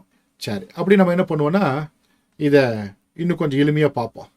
இந்த 1, 2 நம்ம பார்க்குறோம் புரிஞ்சுக்கிறதுக்காக. ஒரு வேலை இன்னும் எனக்கு புரியல அப்படின்றவங்களுக்காக இங்கே பார்த்தீங்கன்னா, இவ்வு பிளஸ் ஏ வே, இத்து பிளஸ் ஆ தா, அப்புறம் ஒரு கா, அப்புறம் இம்மு பிளஸ் ஆ மா இம். அப்போ வே, இவ்வு பிளஸ் ஏ வே, இத்து பிளஸ் ஆ தா, வேதா கா, இம்மு பிளஸ் ஆ மா இம், வேதாகமம். அடுத்தது கீழே 2வது ஏ, இப்பு பிளஸ் இ வந்து பி, இரு பிளஸ் ஏ வந்து ரே, இ பிளஸ் ஆ வந்து யா இம், ஏ பி ரே யா இம், எபிரேயம். ஓகே, அதே போல் அடுத்தது பார்த்தீங்கன்னா வேதாகமம், எபிரேயம். அவ்வளோதான். அடுத்தது பார்த்தீங்கன்னா இ இ ஏ, இ விட்டுட்டு இ ஏ போட்டீங்கன்னா ஏ, இச்சு ஊ போட்டீங்கன்னா சு, இ ஏ சு. ஓகே, அடுத்தது கீழே இக்கு பிளஸ் இ கி, இரு பிளஸ் இ ரி, அப்புறம் இஸ், அப்புறம் இத்து ஊ வந்து து. அப்போ என்னன்னா கிறிஸ்து, கி ரி இஸ் து. இப்படி கூட்டி படிச்சிங்கன்னா போதும். சரியா? இது வந்து ஸ்கில் டெஸ்ட்டுக்கு ரொம்ப ரொம்ப முக்கியம். காக்கா கிக்கி சாட்டு வாங்கி படிங்க. ஈஸியாக உங்களால் என்ன பண்ண முடியும், இதை கற்றுக்கொள்ள முடியும். சூப்பராக உங்களால் கற்றுக்க முடியும். ஸோ இவ்வளோதான் இதில் இருக்க வேண்டிய முக்கியமான விஷயம். இப்போ நம்ம என்ன பண்ணுவோன்னா, உங்களுக்காக ஒரு ஸ்கில் டெஸ்ட் போடுறேன். உங்களுக்காக இங்கே பார்த்தீங்கன்னா என் தலைக்கு மேலே ஒரு வார்த்தை இருக்குது. அந்த வார்த்தையில் இருக்க உயிரெழுத்தையும் மெய்யெழுத்தையும் உங்களுக்காக போடுறேன். இப்போ மேலேயும் கீழேயும் கூட்டி கூட்டி ரிவர்ஸில் வாசிக்கணும், வலது புறத்துல இடது புறமா. அப்போ மேலே ஹ் இருக்குது, கீழே ஆ இருக்குது, அது 2 கூட்டிக்கோங்க. இல்லு ப்ளஸ் ஆ இருக்குது, அதை கூட்டிக்கோங்க. கடைசியில் இல்லு போட்டுக்கோங்க. அவ்வளோதான். இது கூட்டிட்டிங்கன்னா உங்களுக்கு என்ன பண்ணிடும், ஹீப்ரு தெரிஞ்சிடும். அவ்வளோதான். சரியா? என்ன இருக்குது, வலது புறத்துல இடது புறம் வாசிக்கணும். அப்போது ஹ் ப்ளஸ் ஆ என்னது, மொதல் எழுத்து. இல்லு ப்ளஸ் ஆ 2வது எழுத்து. கடைசி இல்லு. இல்லு ப்ளஸ் ஆ என்னது, அப்படியே போட்டுட்டிங்கன்னா போதும். சரியா? இப்படி கூட்டிட்டிங்கன்னா ஹீப்ரு வாசிச்சிட்டிங்கன்னு அர்த்தம். இன்றைக்கே வாசிச்சிட்டிங்க அப்போ. சரியா? அவ்வளோதான். இது ரொம்ப ரொம்ப சுலபமானது. ஈஸியாக நம்ம என்ன பண்ணிக்குவோம், பிக்கப் பண்ணிக்கலாம். உங்களால் முடியும். ஸோ இப்போ இஹ் ப்ளஸ் ஆ, ஆ, இல்லு ப்ளஸ் ஆ, லா, அப்புறம் இல், ஆ லா இல், ஹாலல் அப்படின்னு போட்டிருந்தீங்கன்னா சூப்பர். ஓகே, ஹீப்ரு வாசித்தரலாம். அடுத்தது பார்த்தீங்கன்னா ஹீப்ரு இது ஹாலல்னா அமர்க்கலமாக கொண்டாடி துதித்தல். தாவீது உடன்படிக்கைக்கு முன்பாக கொண்டாடின அந்த கொட்டாட்டம். அடுத்தது இங்கே ஒரு வார்த்தை போட்டிருக்கேன் உங்களுக்காக. இங்கே பார்த்தீங்கன்னா இங்கேயும் அதோட இது போட்டுறேன். 3 எழுத்து. இப்பு பிளஸ் ஆ, இரு பிளஸ் ஆ, அப்புறம் இக்கு. சரியா? இப்பு பிளஸ் ஆ என்னது? இப்பு பிளஸ் ஆ என்னது? இரு பிளஸ் ஆ என்னது? இக்கு என்னது? அவ்வளோதான். கூட்டி போட்டிங்கன்னா முடிஞ்சு போச்சு. சரியா? ரொம்ப சிம்பிள் தான், ரொம்ப கஷ்டம்லாம் இல்லை. கிராமர் தான் நம்ம கொஞ்சம் என்ன பண்ணணும், கவனமாக படிக்கணும். படித்தோம்னா ஈஸியாக நம்ம என்ன பண்ணுவோம், தெரிந்து கொள்வோம். இப்பு பிளஸ் ஆ பா, இரு பிளஸ் ஆ ரா, அப்புறம் இக். பா ரா இக். பரக், பரக் அப்படின்னு வாசித்தீங்கன்னா அவ்வளோதான், பரக். ஓகே, அவ்வளோதான். இப்படி வாசித்தீங்கன்னா நீங்களே கைத்தட்டி கொள்ளுங்க, என்னால் முடியுது, அப்போ நான் கிளாஸ்க்கு வந்துடுவேன் அப்படின்னு நீங்களே முடிவு பண்ணிக்கொள்ளுங்க. அவ்வளோதான், ரொம்ப சிம்பிள், பெரிய விஷயம்லாம் இல்லை. 22 எழுத்துக்கு இதே போல் பார்க்க போகிறோம். ஆனால் இந்த முறை 2 ஆண்டு வகுப்பு இருக்குன்னா நிறைய அடிப்படைகள், நிறைய விஷயங்கள்லாம் சொல்லித்தர போகிறேன். ரொம்ப இன்ட்ரெஸ்டிங்காக அந்த வகுப்புகள் போகும். ஓகே, இப்போ நாம் உள்ள பாடத்திட்டத்துக்குள்ளே போயிடலாம். இப்போ இது சி ரீட் ரைட் ரீட் அப்படின்ற ஒரு ப்ரோக்ராம் அப்படின்னு சொன்னோம். பார்ப்படி எழுதுப்படி அப்படின்ற உளவியல் மற்றும் அறிவியல் பூர்வமான கற்றல் முறை. உலகத்தில் ஃபஸ்ட்டு முறை தமிழில் நாம் தான் பண்ணுறோம். ஸோ இந்த டெக்னாலஜியை நான் தான் கண்டுபிடிச்சேன். அப்படின்னா நான் ஒரு ப்ரொஃபஷ்னல் டீச்சரு, ஸ்கூல் டீச்சர். அப்போது இந்த துறையில் இருக்கும் பொழுது நான் இதை கண்டுபிடித்தேன். அதாவது என்னுடைய ஸ்டூடெண்ட்ஸ்க்கு சொல்லித் தருவதற்கு. இதுக்கு முன்னாடி ஒரு மியூசிக் ஸ்கூல் வச்சுருந்தேன், அதுக்கப்புறம் ஸ்கூலில் வேலை செஞ்சேன், டுட்டோரியலில் வேலை செஞ்சேன், கவர்மெண்ட் ஸ்கூலில் டீச்சராக இருந்தேன். கவர்மெண்ட் ஸ்கூலில் டீச்சராக இருக்கும்போது கர்த்தர் ஊழியத்துக்கு அழைத்தனால அது ரிசைன் பண்ணிட்டு வந்துட்டேன். அதனால் என்னுடைய 19 இயர்லேருந்து 19 வயசுலேருந்து இந்த டீச்சிங் ப்ரொஃபஷனில் இருக்கேன். முதியோர் கல்வியிலேருந்து இருக்கிறேன். முதியோர் கல்வியிலேருந்து நான் டீச்சிங் ப்ரொஃபஷனில் இருக்கேன். ஸோ இன்றைக்கி 53 வயசாச்சு. 19 வயசுலேருந்து நான் +2 முடிச்சதுலேருந்து இந்த டீச்சிங் ப்ரொஃபஷனில் தான் இருக்கிறேன். சரியா? ஸோ அந்த டீச்சிங் ப்ரொஃபஷனில் நான் கற்றுக்கொண்ட நிறைய விஷயங்களை வைத்து இந்த சி ரீட் ரைட் ரீட் அப்படின்ற ஒரு உளவியல் மற்றும் அறிவியல் பூர்வமான கற்றல் முறையை நாங்கள் உண்டாக்கணும். ஸோ இது ஒரு ரொம்ப சக்ஸஸ்ஃபுல். இன்றைக்கி கூட நீங்கள் வாசித்தீங்க பாருங்கள், அதுக்கு காரணம் அதுதான். இது போல் நிறைய விஷயங்கள் நான் வைத்திருக்கிறோம். ஸோ எபிரேய மொழியை யெஷுவா மூலமாக கற்றுக்கொள்வது ரொம்ப ரொம்ப எளிது. உங்கள் நேரம் வீணாகாது, உங்கள் பணம் வீணாகாது, ஈஸியாக கற்றுக்கலாம். அதுக்கப்புறம் அது கீழே கான்சோ வவல் பயிற்சின்னு போட்டிருக்கு. கான்சோ வவல் ஹீப்ரு கான்சனன்ட் வவல்ஸ் அப்படின்னு 2ஆக பிரிப்போம். ஒரிஜினல் ஹீப்ருவில் வவல்ஸ் கிடையாது. பின்னாட்களில் தான் வவல்ஸை கண்டுபிடிச்சாங்க. இது எப்படி வாஸ்து ப்ராக்டிஸ் பண்ணுறது அப்படின்றதுக்கு CV பேட்டர்ன் அப்படின்னு ஒரு பேட்டர்ன் வச்சுருக்கோம். இந்த பேட்டர்ன் மூலியமாக ஹீப்ருவை என்ன பண்ணலாம், கான்ஸ்டண்ட்டாக ஈஸியாக ரொம்ப ஸ்பீடாக வாசிக்க முடியும். ஸோ இந்த சிஸ்டம் மூலியமாக ஈஸியாக என்ன பண்ணலாம், நீங்கள் கற்றுக்கலாம். இந்த CV பேட்டர்ன் கான்சோ வவல் பயிற்சின்னு சொல்லுவோம். அடுத்தது கீழே பார்த்தீங்கன்னா டிபேரியன் வவல் சிஸ்டம்னு போட்டிருக்கோம். நிக்கோட் டிவைரியானி அப்படின்னு சொல்லுவாங்க. நிக்கோட் டிவைரியானி அப்படின்ற ஒரு சிஸ்டம். நிறையா வவல் சிஸ்டம் இருக்குது. நாம் நிக்கோட் டிவைரியானிங்கிறதான டிபேரியன் வவல் சிஸ்டத்தை தான் பயன்படுத்தி சொல்லித்தரோம். ஏன்னா வேதாகமத்தினுடைய நிறைய பகுதிகள் இந்த டிபேரியன் வவல் சிஸ்டத்தில் தான் இருக்குது. மற்ற வவல் சிஸ்டத்தில் இருந்தாலும் இதுதான் பெரும்பான்மையானது. ஆலஃபா கோடெக்ஸ், அதே போல் லெனின் கிராட் கோடெக்ஸ் போன்றதான மிக முக்கியமான பழைய ஏற்பாட்டு மூலப்பிரதிகள் எல்லாமே இந்த டிபேரியன் வவல் சிஸ்டத்தில் இதுதான் இருக்குது. அதனால் இந்த சிஸ்டத்தை சொல்லித்தரோம். மற்ற சிஸ்டத்தையும் தேவைப்பட்டால் சொல்லித்தருவோம். ஓகே, அடுத்தது PFIFSF கிராமர் அப்படின்ற ஒரு சிஸ்டம் வச்சுருக்கோம். அப்படின்னா PFIFSF அப்படின்னா என்னென்னா ப்ரீஃபிக்ஸ் இன்ஃபிக்ஸ் சஃபிக்ஸ் அப்படின்ற ஒரு மெத்தடாலஜி. கிராமரை ஈஸியாக கற்றுக்கிறதுக்கு. ஏன்னா நம்மளாம் வயசு ரொம்ப போயிடுச்சு இல்லையா, நம்மளாம் சின்ன குழந்தைங்க இல்லை. அப்போது சின்ன குழந்தைங்களா இருந்தால் அடித்து உதச்சி மண்டியில் கொட்டு வச்சு மிரட்டி சொல்லித்தரலாம். நீங்களாம் பெரியவங்க அப்படிலாம் பேசினா அடுத்த நாளே ஓடிடுவீங்க. ஸோ உங்களை அன்பாக வேறு நடத்தணும் இல்லையா, அல்லது வேறு டிக்னிட்டியாக நடத்தணும் இல்லை. நீங்களாம் என்ன தான் கற்றுக்கிட்டாலும் நீங்கள் பெரியவர்கள். ஸோ உங்களை அழகாக நடத்துவதற்கு, ஈஸியாக கற்றுக் கொடுப்பதற்கு இந்த PFIFSF என்ற ஒரு மெத்தடாலஜி வச்சுருக்கோம். ப்ரிஃபிக்ஸ் இன்ஃபிக்ஸ் சஃபிக்ஸ் அப்படின்ற ஒரு சிஸ்டம் வச்சுருக்கோம். அதன் மூலியமாக இலக்கண பயிற்சி உங்களுக்கு சொல்லி கொடுத்துருவோம். அடுத்தது சொரேஷ் ரூட் வேர்ட் சர்ச்னு சொல்லுவோம். எபிரேய மொழி எல்லாமே இந்த ரூட் வேர்டில் தான் இருக்கும். இந்த ஹரையோன் கூட பார்த்தோம்ல, அது கூட இந்த ரூட் வேர்ட் சர்ச்சில் ஒரு பகுதி தான்.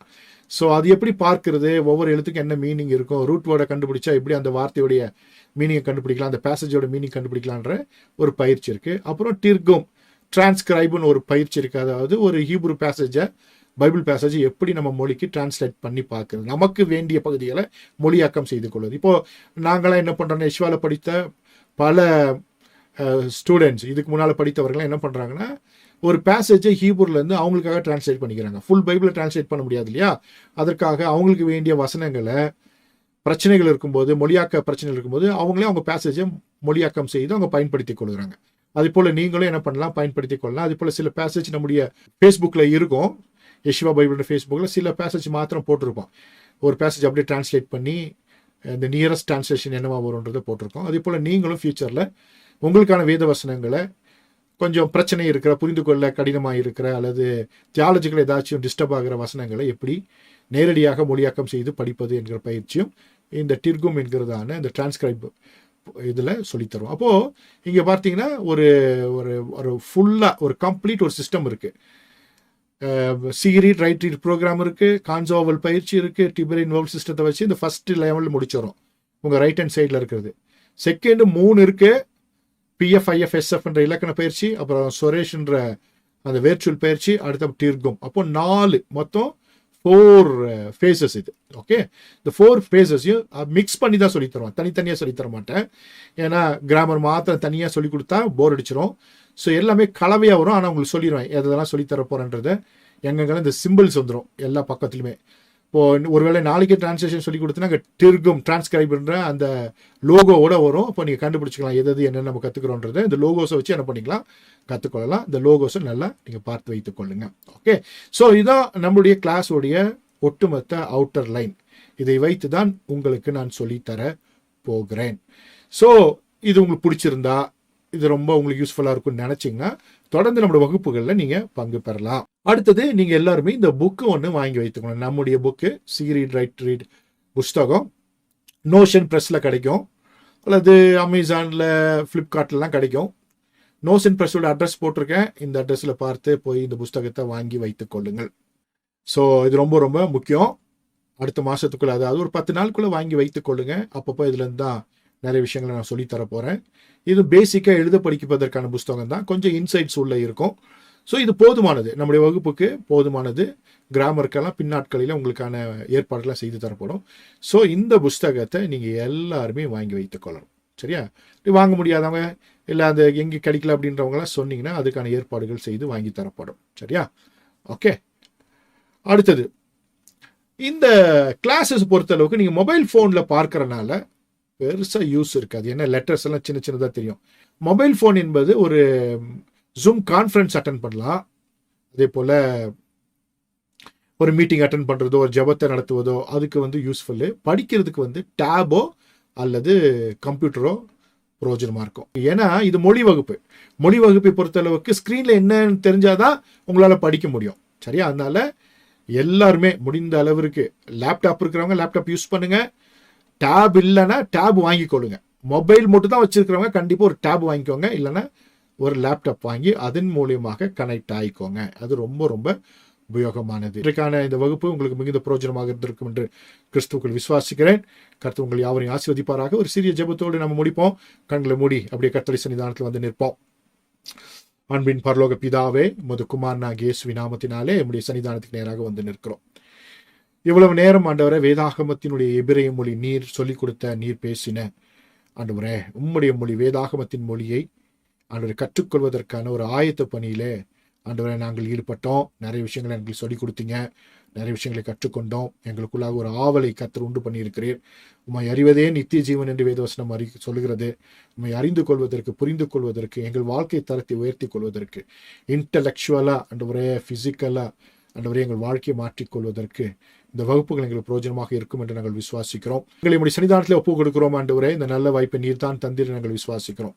ஆண்டவரே நாங்கள் கற்றுக்கொண்டு ஆண்டவரே தகப்பனே எங்கள் வாழ்க்கையில் அதை பிரயோஜனப்படுத்த, மற்றவர்களுக்கு சொல்லிக் கொடுக்க, இந்த தேசத்தில் விசேஷித்தவர்களாய் நாங்கள் விளங்க ஆண்டவரே ஆசீர்வாதமாக இருக்க கர்த்தர் கிருபை தாங்க என்று நாங்கள் ஜெபிக்கிறோம்.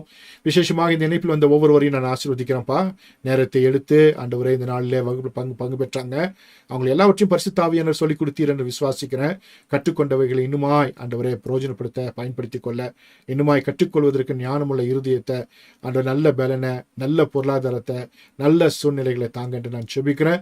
ஒவ்வொருவரையும் உடைய சன்னிதானத்துக்குள்ளாக கொண்டு வந்து உங்களுடைய பரிசுத்த கருத்துக்குள்ளாக ஒப்புக் கொடுக்குறேன். பாதுகாத்துக் கொள்ளுங்க, வழி நடத்துங்க. உடைய தெய்வீக ஆசீர்வாதம் உண்டாகட்டும். இந்த 2 வருட படிப்பின் முடிவில் உடைய வாழ்க்கை தரம் உயர்ந்து இவங்க அடுத்த நிலைக்கு நெக்ஸ்ட் லெவலில் இருக்கணுன்றத ஆண்டவரே நான் உங்ககிட்ட சொல்கிறேன். அது என் கண்கள் காணட்டும் என்று நான் ஜெபிக்கிறேன். உமது ஊழியக்காரனாகி நான் ஒவ்வொருவரையும் ஹவினோ ஷாலோ மலகம் என்று சொல்லி ஆசீர்வதிக்கிறேன். அப்படி சமாதானத்தை வைக்கிறேன். இவர்கள் ஆசீர்வாதமாக இருப்பார்களாக.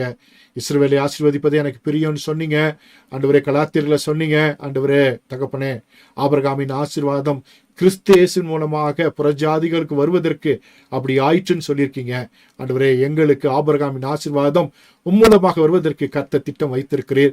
அதற்காக நன்றி. கிறிஸ்து இயேசுவின் மூலமாக நீர் எங்களுக்கு கொடுத்திருக்கிற ஆசீர்வாதங்களுக்காக நன்றி. இனிமேலுமாய் நீர் கொடுக்க போகிற எல்லா ஆசீர்வாதங்களுக்காக, தரங்களுக்காக, ஸ்தானங்களுக்காக நன்றி செலுத்துகிறோம் ஆண்டவரே. இன்றைக்கே அட்வான்ஸா நமக்கு நன்றி செலுத்துகிறோம். கர்த்தர் கடைசி வரைக்கும் எங்களை கடன் பிடித்து நடத்துவீராக.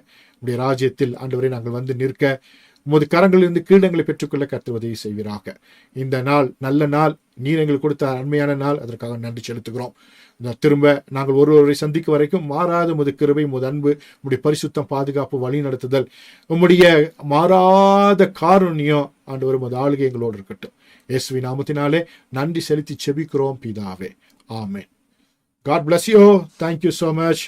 அந்த உங்களை யாவரையும் கர்த்தர் ஆசீர்வதிப்பாராக.